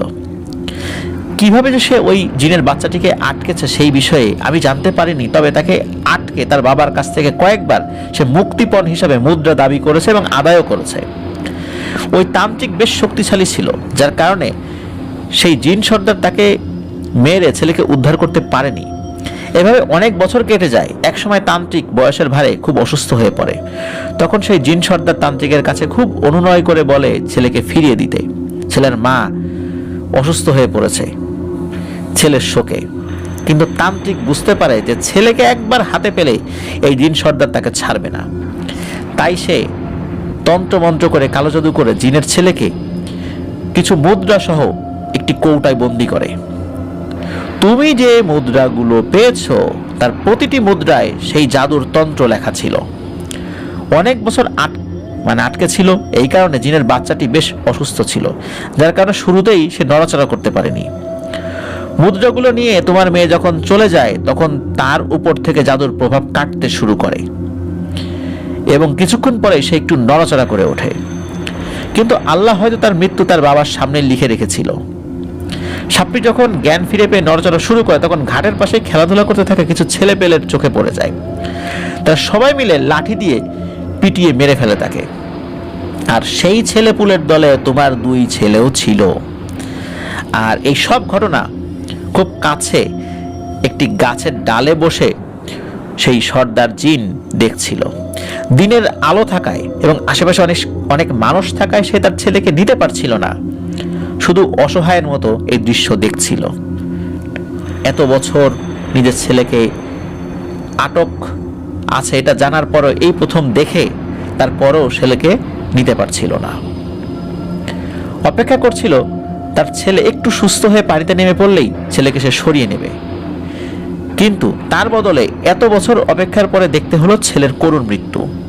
তুমি নিজেই বলো, তার জায়গায় তুমি থাকলে তুমি কি করতে সাফি? তার উপরে তুমি সেই তন্ত্রের মুদ্রা খরচ করে সেই অর্থে পরিবারের মুখে খাবার দিয়েছ। তুমি কি বুঝতে পারছো তুমি যে তুমি এবং তোমার পরিবার কি ভয়ানক বিপদে পড়েছ? খুব তাড়াতাড়ি এই তন্ত্রের প্রভাব দেখা যাবে, তখন কি করবা? তোমার লোভ পরিবারকে কোথায় নিয়ে গেছে বুঝতে পারছো? কথাগুলো বলে ইমাম সাহেব থামলেন। সাফি বুঝতে পেরেছিলেন তিনি আসলে কি বিপদে পড়েছেন। তখন সাফি হাউমাউ করে কেঁদে ইমাম সাহেবের কাছে সাহায্য প্রার্থনা করেন। ইমাম সাহেব তাকে শান্ত করে বলেন, আমি কতটুকু কি করতে পারবো জানি না, তবে চেষ্টা করব। তুমি এক কাজ করো, বাকি মুদ্রাগুলো সব নিয়ে আসো আমার কাছে, আর ছেলেকেও সাথে করে নিয়ে আসো। সাফি দেরি না করে তখন বিদায় নিয়ে দ্রুত বাড়ি ফেরত আসেন। মুদ্রাগুলো নিয়ে ঘর থেকে বের হবেন তখন আবার তার মাথায় শয়তানি বুদ্ধি উকি দেয়। তিনি ভাবেন এখান থেকে আরো কিছু মুদ্রা রেখে বাকিটা দেবেন হুজুরের হাতে। হুজুরকে তো বলে এসেছেন কিছু খরচ করেছেন, এতে হুজুরের সন্দেহ হবে না। আর হুজুর যদি আল্লাহর রহমতে সবকিছু ঠিকঠাক করে দিতে পারেন তাহলে তো এই মুদ্রাগুলো পরে খরচ করার কোনো সমস্যা নাই। আর কতগুলো মুদ্রা আমি খরচ করেছি এটা তো হুজুরকে বলি নাই। এই ভেবে সেই মুদ্রাগুলো থেকে কিছু মুদ্রা সরিয়ে রেখে বাকিগুলো নিয়ে ছেলেকে সাথে নিয়ে মসজিদে ফেরত যান। ইমাম সাহেব মুদ্রাগুলো নিয়ে সাফির ছেলেকে বসিয়ে বেশ কিছু আমল করে পানি খাইয়ে দেন এবং শরীর বন্ধ করে দেন। তারপর সাফিকে বলেন, এখন তোমরা বাড়ি যাও, আমি বিকেলে আসবো, তোমার বাড়ি বন্ধ করে দিয়ে যাব। আর ছেলেকে একটু চোখে চোখে রেখো কিছুদিন, আমি দেখি জিন সর্দারকে কিভাবে মানানো যায়। এরপরে সাফি ছেলেকে নিয়ে বাড়ি ফেরত আসেন। আর কাউকে না বলে যে কয়েকটি মুদ্রা রেখেছিলেন সেটি ঘরের বাইরে উঠোনের এক জায়গায় সবার অলক্ষ্যে মাটি চাপা দিয়ে লুকিয়ে রাখেন। এইদিকে পুত্র শোকে সাফির স্ত্রী খুব অসুস্থ হয়ে পড়েন। এইদিকে কি হচ্ছে সে কোনো কিছু খেয়াল করতে বা জানতেও পারলো না। দুপুরবেলা সাফি ছেলেকে নিয়ে খেতে বসেছেন, এমন সময় শুনতে পান ঘরের ভেতর থেকে তার স্ত্রী একই সাথে দুটি ভিন্ন কণ্ঠে কথা বলছে। একটি তার নিজের কণ্ঠ, কিন্তু অন্যটি এই পৃথিবীর কারো কণ্ঠ হতেই পারে না। এমন কর্কশ পুরুষালী মোটা কণ্ঠ কোনো মানুষের হয় কিনা সন্দেহ। শুধু কণ্ঠ শুনেই সাফির ভয়ে ঘাম ছুটে যায়। তিনি ছেলে মেয়েদের বসিয়ে রেখে ঘরের ভেতরে রুমে প্রবেশ করে দেখেন তার স্ত্রী ঘাড়ের উপর শুয়ে থাকা অবস্থায় নিজেই এভাবে কথা বলছে। দুটি কণ্ঠই তার ভেতর থেকে আসছে, যদিও স্ত্রীর কথা ছাড়া অন্য কণ্ঠটি কি বলছে এটি সে বুঝতে পারছিল না। সাফি একটু কাছে গিয়ে স্ত্রীর নাম ধরে ডাকতে তার স্ত্রী এক ঝটকায় তার দিকে ফেরত তাকায়। সেই তাকানো যে ভয়ঙ্কর দৃষ্টি এটি কোনো মানুষের হয় না। সাফি দেখতে পান তার স্ত্রীর চোখের কোনো মণি দেখা যাচ্ছে না, শুধু সাদা অংশটুকু দেখা যাচ্ছে। সাফির ডাকে তার স্ত্রী তার দিকে তাকিয়ে শুয়ে থাকা ওই অবস্থাতেই শরীরের কোনো অংশ না ভেঙে, মানে হাঁটু না ভেঙে শটান 2 পায়ের উপরে দাঁড়িয়ে পড়ে।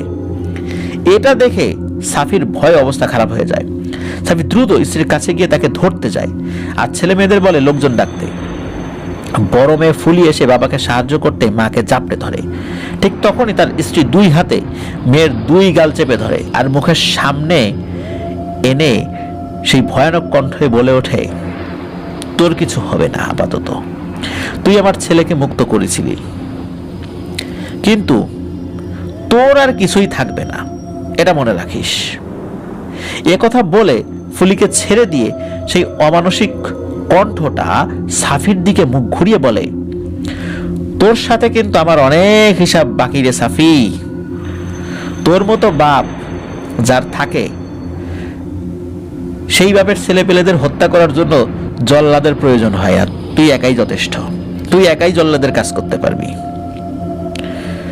তোর সাথে আমার হিসাব নিকাশ চুকাতে হবে, আর তোর মতো বাপ আর কারো ঘরে যেন না থাকে। এ কথা বলে এক বিকট চিৎকার দিয়ে তার স্ত্রী জ্ঞান হারান। সাফির অবস্থা ভয়ে খুব খারাপ, তারপরও সে অনেক কষ্ট করে স্ত্রীকে শুইয়ে দিয়ে পাশে বসে দোয়া দরুদ পড়তে থাকেন। একটু পরেই ঘরের আশেপাশে বেশ কয়েকজন লোক এবং মহিলারা চলে আসেন। তারা আসলে মহিলাদের কাছে স্ত্রীকে রেখে সাফি বাইরে বের হয়ে এসে বসেন। একটু পরে ইমাম সাহেবকে নিয়ে সাফির আর এক ছেলে বাড়ি ফেরত আসেন। ইমাম সাহেব এসে সব শুনে উঠানে বসেই একটু পানি এনে বেশ কিছু আমল করে ফু দিয়ে সাফির হাতে দিয়ে তার স্ত্রীকে খাইয়ে দিতে বলেন। সাফি উঠে গেলে ইমাম সাহেব বাড়ির পেছনের ঝোপের ভেতরে চলে যান। একটু পর বেশ কিছু কাঁচা ডাল নিয়ে ফেরত আসেন। উঠোনে এসে সেগুলো পরা পানি দিয়ে ধুয়ে দেন। তারপরে অনেকক্ষণ ধরে বিভিন্ন আমল করে ডালগুলোতে ফু দিতে থাকেন। বেশ কিছুক্ষণ পর হুজুর একজনের সাহায্য নিয়ে উঠে দাঁড়ান। সবাই বুঝতে পেরেছিলেন হুজুর একটু অসুস্থ হয়ে পড়েছেন, কিন্তু প্রবীণ হুজুর থামলেন না। তিনি উঠে দাঁড়িয়ে মুখে বিভিন্ন দোয়া কালাম উচ্চারণ করতে করতে ডালগুলো নিয়ে বাড়ির সীমানার চারদিকে পুঁতে রেখে আসেন। এত সময়ের মাঝেও ইমাম সাহেব একবারের জন্য আমল পাঠ বন্ধ করেননি। সব ডাল পুঁতে রাখা শেষ হলে হুজুর থামেন এবং বড় বড় নিঃশ্বাস নিতে থাকেন। কয়েকজন ইমাম সাহেবকে ধরে বাড়িতে দিয়ে আসেন। সেদিন রাত্রে এশার সালাতের পর সাফিকে ইমাম সাহেব ডেকে পাঠান। সাফি আসলে হুজুর বসতে দিয়ে বলা শুরু করেন, সাফি, আমার বয়স হয়েছে। এই বয়সে শরীর অনেক কিছুই নিতে চায় না, তারপরও তোমার ছোট বাচ্চাগুলোর দিকে তাকিয়ে তোমার সাহায্য করার চেষ্টা আমি করতেছি। তোমার বাড়ির চারপাশে আমি কিছু ডাল পুঁতে রেখে এসেছি। মনে রেখো, ওই ডালগুলো যেন কোনোভাবেই কোনো কারণে কেউ বের না করে ফেলে। সবচেয়ে ভালো হয় বেড়া দিয়ে ওই ডালের পাশে কিছু গাছ লাগিয়ে দাও। নামাজ কালাম পড়বা ঠিক মতো, আর আমি ওই জিন সর্দারের সাথে কথা বলা যায় কিনা দেখি। এখন যাও, পরে তোমাকে যদি লাগে আমি ডেকে পাঠাবো। কথা শেষ হলে সাফিকে কিছু আমল শিখিয়ে দিয়ে বাড়ি পাঠিয়ে দেন ইমাম সাহেব। রাত্রে তাহাজ্জুদের সালাত আদায় শেষে হুজুর ওনার ঘরে বসেই সেই জিন সর্দারকে ডাকার চেষ্টা করেন। অনেকক্ষণ চেষ্টা করে হুজুর উঠে যান আসন থেকে। এরপরে উঠোনে একটু বের হয়ে আসতে দেখতে পান উঠোনের এক কোণে অন্ধকার জায়গায় বিরাট দানবীয় একটি অবয়ব দাঁড়িয়ে তার দিকে তাকিয়ে আছে। ইমাম সাহেব সাহস করে এগিয়ে যান সেই দিকে, কিছুটা দূরে দাঁড়িয়ে সালাম দেন তার উদ্দেশ্যে। সালামের উত্তর না দিয়ে সেই অবয়বটি বলে ওঠে, অন্য কেউ ডাকলে আমি আসতাম না কোনোভাবেই।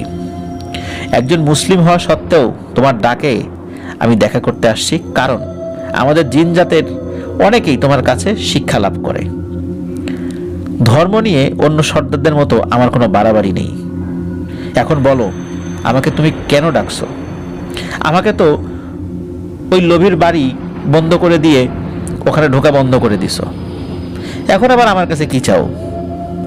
ইমাম সাহেব তার উদ্দেশ্যে বললেন, দেখেন, আপনি তো একটা গোষ্ঠীর সর্দার, বিচার আচার তো আপনিই করেন, তাই না? আপনার গোষ্ঠীর কেউ যদি না জেনে না বুঝে কোনো ভুল করে ফেলে, তাহলে তার শাস্তি কি হতে পারে? সেই জিন সর্দার উত্তর দেন, ভুল করলে তার মাফ হয়, কিন্তু দোষ করলে কি মাফ হয়? ওই পরিবারের সকলেই আমার সন্তানের জীবনের জন্য তান্ত্রিককে দেয়া সেই অর্থ খেয়েছে। যে অর্থের জন্য আমার সন্তান মরেছে, সেই অর্থ ভোগকারী কেউ বেঁচে থাকবে না। না সেই তান্ত্রিকের পরিবার কেউ বেঁচে আছে এখন, আর না থাকবে এই সাফির পরিবারের কেউ। তবে হ্যাঁ, এতটুকু তোমাকে বলে যাই, আমি একদম অবিচার করি না, কিন্তু তার স্ত্রী এবং 2 মেয়ের কোনো ক্ষতি আমি করব না। তবে তার কোনো পুত্র সন্তান হলে আমি বাঁচতে দেব না। বাড়ি বন্ধ করে আসছো, সারা দুনিয়াকে তুমি বন্ধ করতে পারবা? একদিন ঠিকই আমি কিন্তু ওদেরকে ধরবো। আর হ্যাঁ, ওর মায়ের মৃত্যুর কারণও কিন্তু আমি। যেদিন আমার ছেলেকে তার 2 নাতি সহ অন্য বাচ্চারা পিটিয়ে মারছিল, তখন ওই বৃদ্ধা মহিলা একটু দাঁড়িয়ে নাতিদের মানা না করে বলছিল, দেখিস একদম মাইরা ফেলা, নাইলে কিন্তু এই সাপ আবার রাত্রে এসে কামড়াবে। হুজুর, তোমার সাথে আমার কোনো শত্রুতা নাই, কিন্তু তোমার ব্যাপারে আমি কিন্তু ভালো কিছুই খালি শুনছি, তাই তোমার সাথে আমার বিরোধ সৃষ্টি হোক এটা আমি চাই না। তোমার কিছু আমি করি এটাও আমি চাই না। তুমি কিন্তু আর কিছু করার চেষ্টা করো না এই বিষয়ে, তা না হলে এই বৃদ্ধ বয়সে তোমার একমাত্র নাতির লাশও কাঁধে নিতে হবে, এই বলে দিলাম। আমি আসি এখন, তোমার উপর কিন্তু আমার নজর থাকবে। আর একটা কথা বলে যাই, তুমি হয়তো এখনো জানো না এই কথাটা, ওই সাফির কাছে কিন্তু এখনো অনেক মুদ্রা রয়ে গেছে। তুমি এই মুদ্রাগুলো আমারে ফেরত দেওয়ার জন্য নিছিল তো, ওই লোভী এখনো কিছু মুদ্রা ওর কাছে রেখে দিছে। তার কাছে সন্তানের থেকে ওই মুদ্রাই বেশি দামি।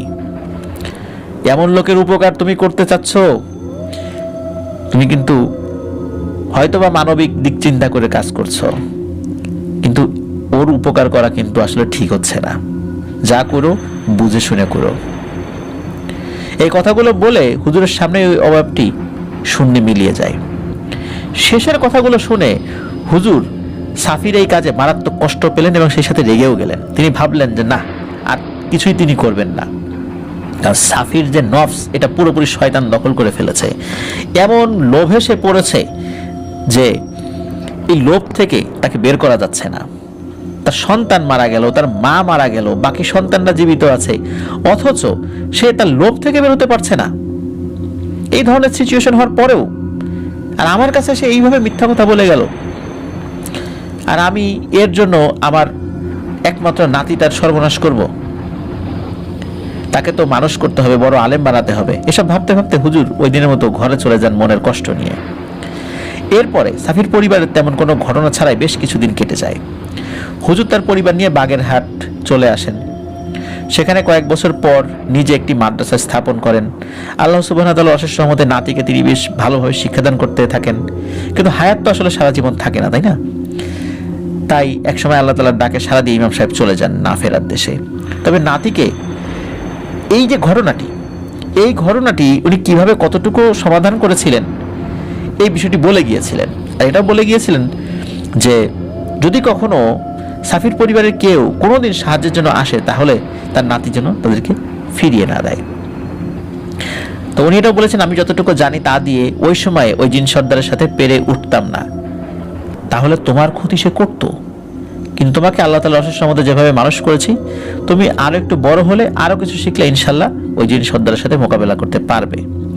তোমার জীবনে চলার পথে আমার সাথে থাকা আমার ছাত্র জিনেরা, আমার বন্ধু জিনেরা সবাই তোমার পাশে থাকবে ইনশাল্লাহ। তুমি নিজেও ইনশাল্লাহ অনেক ভালো মানুষ এবং জিন্নের সান্নিধ্য পাবে। তবে কখনো অহমিকা মনের মধ্যে এনো না। শেষ সময়ের এই কথাগুলো ইমাম সাহেবের নাতি তখনও ভোলেননি।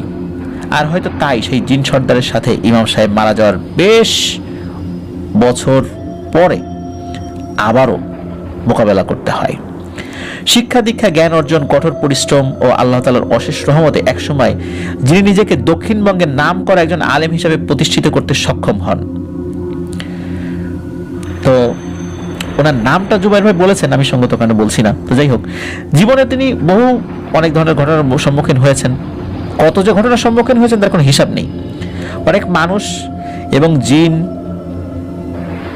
যারা বিপথে ছিল, আল্লাহ তাআলার অশেষ রহমতে তার সান্নিধ্যে সুপথে এসেছেন। কত ছাত্র তার হাত ধরে হাফেজ হয়েছেন তা বাগেরহাটের অনেকেই জানেন। যাক, আমরা আবার ঘটনাতে ফেরত যাই। ইমাম সাহেব মারা যাওয়ার প্রায় আরো 15-16 বছর পরের ঘটনা। সেই সময়ে সেই হুজুরের বয়স, মানে এই যে নাতি, ওনার বয়স 40-এর কাছাকাছি হবে। সকলে ফজরের জামাত শেষ করে বাড়ি ফেরত এসে দেখেন দুইজন মহিলা আর একজন যুবক তার দাদার অর্থাৎ ইমাম সাহেবের কবরের কাছে শুকনো মুখে দাঁড়িয়ে আছেন। এটা দেখে বেশ অবাক হন ওই হুজুর। সচরাচর তিনি এবং তার পরিবারের লোকজন ছাড়া খুব বেশি মানুষ ইমাম সাহেবের কবর জিয়ারত করতে আসেন না। হুজুর তাদের দিকে এগিয়ে সালাম দিয়ে তাদের পরিচয় জিজ্ঞেস করেন। তখন তাদের মধ্যে একজন বয়স্কা মহিলা সামনে এগিয়ে এসে বলেন, আসসালামু আলাইকুম ভাই, আপনি আমাদের চিনবেন না, অনেক ছোট থাকতে আপনাকে আমি দেখেছি, এখন তো মাশাআল্লাহ আপনি অনেক বড় আলেম হয়েছেন, আপনার অনেক ভালো নাম ডাক শুনেছি। আমার নাম ফুলি বেগম। আপনারা এখানে আসার আগে যে গ্রামে থাকতেন আমিও সেই গ্রামে থাকতাম এক সময়। আমার বাবার নাম ছিল সাইফুদ্দিন সাফি। এতটুকু বলতেই হুজুর তাকে থামিয়ে দিয়ে বলেন, আর বলতে হবে না আপা, আমি আপনাকে চিনেছি। আমি তো ভাবছিলাম আরো আগে আসবেন, তাই এত দেরি হলো কেন আসতে? ফুলি বেগম উত্তর দিলেন, অনেক খুঁজছি আমরা, কিন্তু আপনার দাদার দেখা তো পাই নাই। পরে আপনার নাম নিতেই অনেকে ঠিকানা দিতে পারছে। তো হুজুর কেন আসছি সেটা তো বুঝতেছেন। আপনারা গ্রাম ছেড়ে আসার 8 মাসের মাথায় আমার বাবারে আর খুঁজে পাই নাই। তাকে কে কোথায় নিয়ে গেছে, সে কোথায় আছে আমরা জানি না। এক ভাইরে তো পানিতে নিয়ে গেছে, আর এক ভাই আব্বা নিখোঁজ হওয়ার 5 বছরের মাথায় গলায় দড়ি দিয়ে মারা গেছে। ভাই যেদিন গলায় দড়ি দেয় তার আগের দিন আমার শ্বশুর বাড়ি এসে আমারে বলল, আপা তুই এইটা কি করলি? তুই যদি ওই দিন ওই কৌটা না খুলতি তাহলে আমাদের এমন দিন দেখা লাগতো না। আমি রাত্রে ঘুমাইতে পারি না, ঘুমাইলে কে যেন ডাকে। পরে জানালা দিয়ে বাইরে তাকালেই দেখি আব্বা উঠানের বাইরে দাঁড়ায় আছে আর আমারে ডাকতেছে। 2-3 দিন বাইরে বের হয়ে দেখছি, কাছে গিয়ে দেখি আব্বা নাই, সেখানে কতগুলো ছাই পড়ে থাকে। আপা আমার মনে হয় ওরা আমারে বাঁচতে দেবে না। এরপর দিনই ভাই গলায় দড়ি দেয়। হুজুর সব শুনলেন মনোযোগ দিয়ে, তারপর বললেন, আপা আপনি বাড়ির ভেতরে আসেন, এখানে আর কিছুই বলার দরকার নাই। বাড়ির ভেতরে এসে বসার পর হুজুর বাকি দুজনের পরিচয় জিজ্ঞেস করতে জানতে পারেন তারা ফুলি বেগমের মেয়ে আর মেয়ের হাজবেন্ড। তাদের পরিচয় শুনেই বিচক্ষণ হুজুর বুঝতে পারেন মুসিবত এখন তাদের উপর এসে ঠেকেছে। হুজুর জিজ্ঞেস করেন, আপনার আর এক বোন ছিল, সে কোথায়? ফুলি বেগম বললেন, আমার ওই বোনের ভালো গেরস্থ ঘরে বিয়ে হয়েছিল, বারবার ছেলে সন্তান হয়ে মারা যাওয়ায় তারে অপয়া বলে অনেক নির্যাতন করত। একসময় সহ্য করতে না পেরে সেও আত্মহত্যা করে। এখন আমার পরিবারের আমি একাই জীবিত। কিন্তু ভাই, আমি নিজের জন্য আসি নাই, আমি ওইটুকু বয়সে চোখের সামনে আমার পরিবারের সবাই নিয়ে মরতে দেখছি, এখন মরণের ভয় পাই না। কিন্তু এই আমার একটাই মেয়ে, ছেলে সন্তান আমারও হয়েছিল 2 জন, কিন্তু বাঁচে নাই, বাঁচতে দেয় নাই। এখন আমার এই মেয়েটার সাথেও একই ঘটনা শুরু হয়েছে। এই বলে বহুদিনের কষ্ট বুকে নিয়ে অঝরে কেঁদে ওঠেন ফুলি বেগম। হুজুর চুপ করে বসে থাকেন, সময় দেন তাকে স্বাভাবিক হতে। বুঝতে পারছিলেন কি গিয়েছে এই পরিবারের উপর দিয়ে। ভেতরে ভেতরে হুজুর বেশ রেগে ওঠেন ওই জিনের উপরে।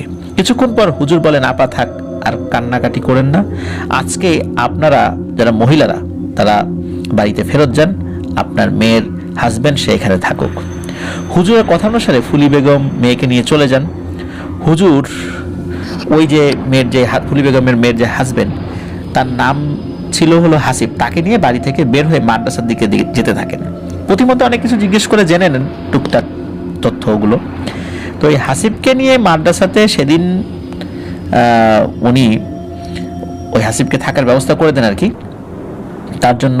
আর হুজুরের জন্য যে বরাদ্দকৃত ইবাদতখানা কাম অফিস, সেখানে গিয়ে হুজুর দরজা বন্ধ করে দেন। উনি দরজা বন্ধ করলে কেউ সহজে সেখানে যেতেন না, কারণ মাদ্রাসার সকালে মোটামুটি জানতেন হুজুরের সাথে এখন অনেকেই দেখা করতে আসবেন। হুজুর সবসময়ের মতো তার তথ্য সংগ্রহ করা জিনেদের ডেকে পাঠান এবং অপেক্ষা করতে থাকেন। একটু পরেই ঘরের উল্টো পাশের জানালা দিয়ে দমকা এক বাতাস এসে ঘরে ঢুকেই সালাম দেয়। সালামের উত্তর দিয়ে হুজুর বলেন, তোমার জন্য একটা বিশেষ কাজ আছে। আজকে আমি তোমাদের কিছু পত্র দিয়ে সর্দারদের কাছে পাঠাবো, তোমরা যাবে এবং আজ রাতে তাদের আমার বাড়িতে নিমন্ত্রণ দিয়ে আসবে। অবশ্যই অবশ্যই পাথর জমিনের বাদশাহ সর্দারে আলাকে আমার সালাম জানাবে এবং খুব আন্তরিকভাবে সালাম জানাবে এবং বলবে যে আমার নিমন্ত্রণ যেন উনি গ্রহণ করেন এবং বলবেন যে ওনাকে আমার খুবই প্রয়োজন। এই সর্দারে আলা হচ্ছে সুফিয়ান হুজুরের সেই বড় দাদা। জিনেরা এই দাওয়াত নিয়ে চলে যান সকলকে পৌঁছে দিতে। মাগরিবের জামাত শেষে হুজুর মসজিদের বাইরে একটু হাঁটাহাঁটি করছিলেন, তখন পেছন থেকে সালাম শুনে হুজুর ঘুরে তাকিয়ে দেখেন তার তথ্য সংগ্রহকারী জিনেরা এসেছেন। তারা জানালেন সবাই দাওয়াত কবুল করেছেন এবং সর্দারে আলা ঠিক সময়ে উপস্থিত হবেন বলে জানিয়েছেন। হুজুর তাদেরকে বিদায় দিয়ে বাজারের দিকে রওনা হন। বাজারে গিয়ে ভালো মানের কিছু মিষ্টি নিয়ে আস্তে আস্তে বাড়ির পথ ধরেন। বাড়ি এসে স্ত্রীকে ডেকে একটু শরবত তৈরি করে রাখতে বলেন। ঠিক মধ্যরাতে হুজুর তসবিহ পড়ছিলেন, তখন একজন একজন করে মুসলিম জিন সর্দারগণ উপস্থিত হন, যারা বিভিন্ন এলাকার সর্দার ছিলেন। সবাই উপস্থিত হলেও সর্দারে আলা মানে এই বড় দাদা আসছিলেন না দেখে উনি একটু বিচলিত হন। তখন একজন বলে ওঠেন, হাফেজ সাহেব চিন্তা করবেন না, হুজুর আসবেন। তিনি একটি বিচার সম্পন্ন করতে গিয়েছেন। তো বিভিন্ন বিষয় নিয়ে অন্য সর্দারদের সাথে হুজুর কথা বলছিলেন। কিছুক্ষণের মধ্যে সারা বাড়ির আঙিনা সুগন্ধি ছড়িয়ে ঘরে প্রবেশ করেন সর্দারে আলা তথা বড় দাদা। তিনি আসতেই সকলে উঠে দাঁড়িয়ে সালাম দেন। বড় দাদা সালামের উত্তর দিয়ে সকলের দিকে তাকিয়ে বলেন, মাশাআল্লাহ, হাফেজ সাহেব কি এমন সুখবর আছে যার কারণে মহান রাব্বুল আলামিন সকলকে একসাথে দেখার তৌফিক দিয়েছেন? তখন হাফেজ সাহেব উত্তর দিলেন, হুজুর, সুখবর এখনো হয়নি, তবে আপনার সম্মতি এবং সাহায্য করলে ইনশাআল্লাহ সুখবর হবে। সবাই অবাক হয়ে হাফেজ সাহেব হুজুরের দিকে তাকালে হুজুর তার গ্রামের বাড়ি থেকে শুরু করে সাফির পরিবারের সাথে ঘটনা যেটা ঘটেছে তার দাদার মুখ থেকে শুনেছেন, তারপরে যে ফুলি বেগমের কাছ থেকে শুনেছেন, সব কিছু উনি এই বিষয়টি উপস্থাপন করেন। সর্দারগণ সব শুনে বড় দাদার মতামতের জন্য চুপ করে থাকেন। বড় দাদা সবকিছু মনোযোগ দিয়ে শুনলেন, তারপর বেশ কিছুক্ষণ চুপ থেকে হঠাৎ বলে ওঠেন, হাফেজ সাহেব, আজ আপনার বাড়িতে এই সমস্যার সমাধান না করে কিছু খাওয়াটা আমার কাছে হালাল বলে মনে হচ্ছে না। আল্লাহ শক্তি দিয়েছেন, তাই বলে সেটা দুর্বলের উপর দেখানো অপরাধ। সেই জিন সর্দার প্রথমে যেটা করেছে সেটা একজন সন্তান হারা পিতার কাছ থেকে এটা আশা করাই যায়। এটা দোষের কিছু সে করেনি, কারণ তার সন্তানকে যেভাবে সে নিহত হতে দেখেছে সে প্রতিশোধের নেশায় সেটা করেছে। এইটার জন্য তাকে কোনো শাস্তি দিতে পারবো না। কিন্তু এখন সে যেটা করছে সেটা তার অহমিকা প্রকাশ করে করছে, আর এটা আমি মেনে নেব না। নিরীহ মানুষগুলোর পরিবার পরিজন ধ্বংস করে সে খুব অপরাধ করেছে, কিন্তু এখন যেটা করছে, যে সন্তানগুলো পৃথিবীতে আসবে তারা তো কোনো অপরাধ করেনি, তাদেরকেও ক্রমাগত হত্যা করে যাচ্ছে। তারা কি সেই পয়সার অর্থ খেয়েছিল? তারা তো সেই স্বর্ণ মুদ্রার অর্থ খায়নি। সুতরাং এদেরকে হত্যা করা ওই জিন সর্দারের অহমিকার বহিঃপ্রকাশ ছাড়ার কিছুই নয়। সুতরাং এটার বিচার তো করতে হবে। তখন উপস্থিত অন্য সর্দারদের কাছে বড় দাদা জানতে চান যে আপনাদের সম্মতি কি, আপনারা কি ওই জিন সর্দারের বিচার করতে দিবেন? আপনাদের কোনো আপত্তি আছে? তখন উপস্থিত সবাই বলেন যে না, আমাদের কোনো আপত্তি নাই, আপনি আপনার মতো করে যেটা ভালো হয় সেটা করেন। তখন বড় দাদা তার অনুগত একজন জিন রেহমান ভাইকে ডেকে পাঠান বা তার উদ্দেশ্যে ডাক দেন। রেহমান ভাই সকলকে সালাম দিয়ে ঘরে প্রবেশ করলে বড় দাদা বলেন, রেহমান, তুমি সব শুনেছ, তুমি সেই জিন এবং তার সাহায্যকারী যত জিন আছে সকলকে গিয়ে আমার সালাম জানাবে এবং বলবে তারা যেন আমার সাথে এসে দেখা করে। যদি আমার কাছে আসতে অপারগতা প্রকাশ করে তাহলে জোর করে নিয়ে আসবে, আর যদি কোনো ঝামেলা করে তাহলে তাকে জীবিত অথবা মৃত যে কোনো ভাবে আমার সামনে এনে উপস্থিত করবা। এটাই আমার তরফ থেকে তোমার জন্য নির্দেশনা। তো রেহমান ভাই বড় দাদার আদেশ পালনের সাথে সাথে সেখান থেকে চলে যান।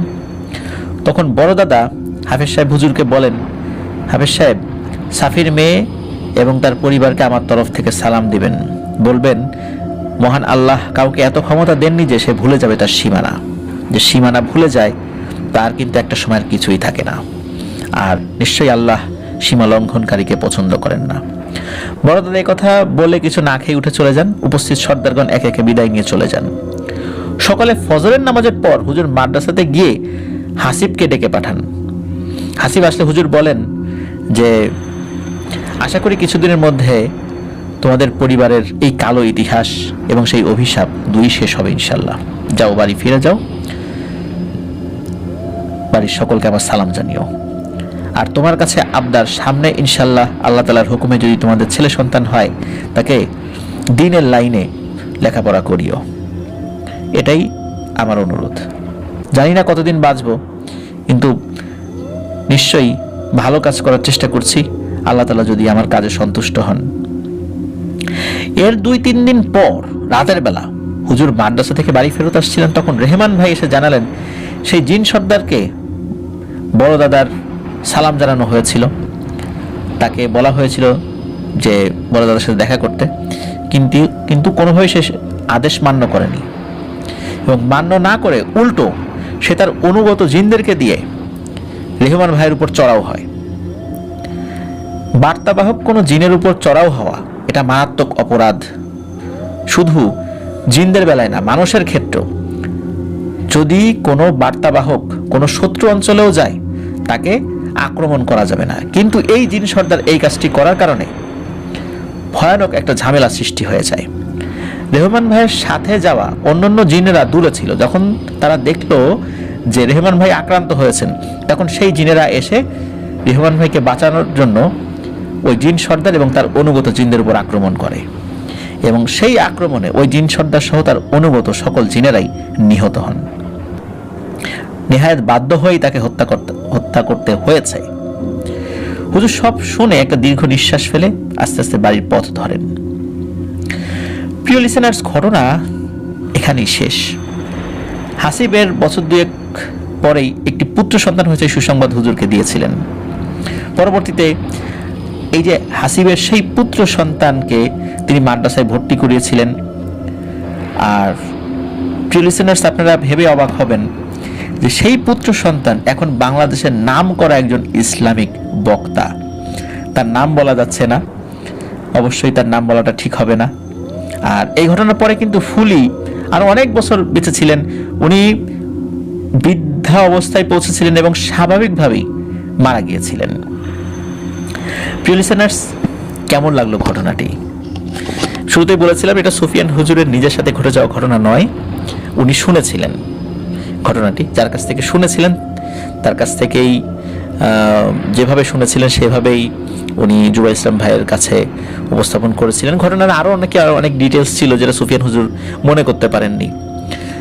টুকিটাকি অনেকগুলো ব্যাপার ছিল। তো মূল বিষয়টা আমাদের সামনে উপস্থিত হয়েছে আলহামদুলিল্লাহ। প্রিয় লিসেনার্স, এটা কিন্তু আমরা বিভিন্ন সময় বলেছি যে হঠাৎ করে কোনো বোতল বা কোনো কৌটা যেটা মাটির নিচ থেকে পাওয়া যায়, হুট করে সেটা খোলা ঠিক হবে না। এবং এই বিষয়ে কিন্তু তারেক বিন জিয়াদের একটি ঘটনা, সাহাবী তারেক বিন জিয়াদ যিনি জিব্রাল্টার পার হয়ে স্পেন বিজয় করেছিলেন, ওই সময়ের একটা ঘটনা কিন্তু বলেছিলাম যে ওনার অনুগত কয়েকজন কিছু বোতলের মুখ খুলতে গিয়েছিলেন, উনি নিষেধ করেছিলেন। এর মধ্যে একজন ভুল করে খুলেও ফেলেছিল, ওর ভিতরে একটা জিন বেরিয়ে আসে এবং সেই জিন বেরিয়ে তাদেরকে সালাম দিয়ে জানান যে অন্যান্য বোতলের মধ্যে তার বন্ধু বান্ধবরা রয়েছে, তারা যেন তাকে মুক্ত করেন, কারণ তারা নিজের হাতে সেটা মুক্ত করতে পারে না যতক্ষণ না মানুষরা সেটা না করে। তো যখন জিব্রাল্টার পার হচ্ছিলেন স্পেন যাওয়ার জন্য, তখন ওই জাহাজের উপরেও জিনটা এসে বসেছিল দীর্ঘক্ষণ, কোনো ক্ষতি করেনি যদিও। তো এই ঘটনা কিন্তু আমি আগেও বলেছিলাম। তারেক বিন জিয়াদ কিন্তু এই কারণেই উনি কিছুটা বুঝতে পেরেই ওই বোতলগুলো বা অন্যান্য যে পাত্রগুলো খুলতে নিষেধ করেছিলেন তার সঙ্গী সাথীদেরকে, কারণ এগুলো খোলা উচিত নয়। কোনটার মধ্যে কি আছে, কোন ক্ষতি হবে, এটা কিন্তু আমরা কেউ জানি না। ঐতিহাসিক ঘটনাগুলো কিন্তু আমাদেরকে অনেক কিছু শিক্ষা দেয়। প্রিয় লিসেনার্স, এই জন্য আমরা এইসব বিষয়ে সবসময় সতর্ক থাকব। আশা করছি এবার ফ্রাইডে স্পেশাল এপিসোডের এই ঘটনাটি আপনাদের সকলের কাছে ভালো লেগেছে। অসংখ্য ধন্যবাদ জুবা ইসলাম ভাইকে, চমৎকার একটি ঘটনা আমাদের জন্য উপস্থাপন করেছেন, আমাদেরকে পাঠিয়েছেন এবং আপনার মাধ্যমে আমি এটা লিসেনারদের সামনে উপস্থাপন করলাম। আর লিসেনারদেরকেও ধন্যবাদ, ধৈর্য ধরে ঘটনাটি শুনেছেন। আর এখন যারা শুনছেন এর মধ্যে এখনো যারা লাইক বাটনে প্রেস করেননি তারা দ্রুত বাটনে প্রেস করে দিবেন প্লিজ। আর যারা এখনো সাবস্ক্রাইব করেননি, সাবস্ক্রাইব করতে কিন্তু ভুলবেন না। আমাদের ফেসবুক পেজ এবং গ্রুপ আফনান দা হরর ওয়ার্ল্ড নামে যে দুটো লিঙ্ক আমরা আমাদের ভিডিও ডেসক্রিপশনে দিয়ে রেখেছি, সেখানে গিয়ে আপনারা আমাদের পরিবারের সদস্য হয়ে যেতে পারবেন। আপনারা আপনাদের মূল্যবান মতামত লিখে বা কমেন্ট করে যে কোনোভাবে ঘটনা পাঠাতে পারবেন, মন্তব্য করতে পারবেন। আর আপনারা ঘটনা পাঠাতে চাইলে অবশ্যই ইমেল আইডি ব্যবহার করতে হবে। লিখে পাঠান বা রেকর্ড করে পাঠান, যে কোনোভাবেই পাঠান। ইমেলের মাধ্যমে পাঠাতে হবে। মেসেঞ্জার, হোয়াটসঅ্যাপ বা অন্য কোনো মাধ্যমে আমরা ঘটনা নিতে পারছি না বলে আন্তরিকভাবে দুঃখিত। আর আরেকটা ব্যাপার আমি আপনাদের কাছে আন্তরিকভাবে অনুরোধ করব যে আপনারা সত্য ভয়ের ঘটনা পাঠান। আমাদের অতি নাটকীয় ঘটনা প্রয়োজন নাই, উপন্যাসের মতো ঘটনা আমাদের প্রয়োজন নাই। আমরা সত্য ঘটনা আপনাদের কাছে চাই। আমরা বারবার বলে আসি যে আমরা সত্য ভয়ের ঘটনা আপনাদের সামনে উপস্থাপন করার চেষ্টা করছি, কিন্তু আপনারা যদি সত্য ভয়ের ঘটনা পাঠাতে অপারগ হন তাহলে ঘটনা পাঠানোর দরকার নেই। কিন্তু অবশ্যই কোনো কার্টুন থেকে কোনো মুভির গল্প এইগুলো আমাদেরকে পাঠাবেন না, কারণ আমরা এই ধরনের ঘটনা আপনাদের সামনে উপস্থাপন করে সস্তা জনপ্রিয়তা নিতে চাই না। আমরা যে উদ্দেশ্য নিয়ে আপনাদের সামনে প্রতিনিয়ত হাজির হই যে সত্য ভয়ের ঘটনাগুলো আপনাদের সামনে প্রচার করব। হ্যাঁ, এটা সত্য যে আমরা সব ঘটনার সত্যতা নিশ্চিত করতে পারি না, কিন্তু আমরা বিশ্বাস করি যে আমাদের লিসেনার আমাদেরকে সত্য ভয়ের ঘটনা পাঠান। এই কারণে এই বিশ্বস্ততার জায়গাটা এটা কিন্তু খুব একটা বড় আমানত। এটা কিন্তু আমাদেরকেও যেমন রক্ষা করতে হবে, লিসেনারদেরকেও রক্ষা করতে হবে, বিশেষ করে যারা ঘটনা পাঠাবেন তারা। প্রিয় লিসেনার্স, আজকের মতো বিদায় নিব। আগামীকাল শনিবার আমাদের কিন্তু হরর নাইট এপিসোড রয়েছে, সেখানেও একটি ঘটনা আপনাদের সামনে ইনশাআল্লাহ উপস্থাপন করব। সকলকে শোনার আমন্ত্রণ জানিয়ে আজকের মতো বিদায় নিচ্ছি। সবাই ভালো থাকবেন, সুস্থ থাকবেন, আমার জন্য দোয়া করবেন, আমার পরিবারের জন্য দোয়া করবেন, আপনাদের জন্য দোয়া রইল, আপনাদের পরিবারের প্রত্যেকের জন্য দোয়া রইল। মহান আল্লাহ সুবহানাহু ওয়া তাআলা আমাদেরকে ভালো রাখুন, সুস্থ রাখুন, নিরাপদে রাখুন, আফনান দ্য হরর ওয়ার্ল্ডের সাথে রাখুন। আসসালামু আলাইকুম। প্রিয় লিসেনার্স, আসসালামু আলাইকুম। দেশ ও দেশের বাইরে যে যেখানে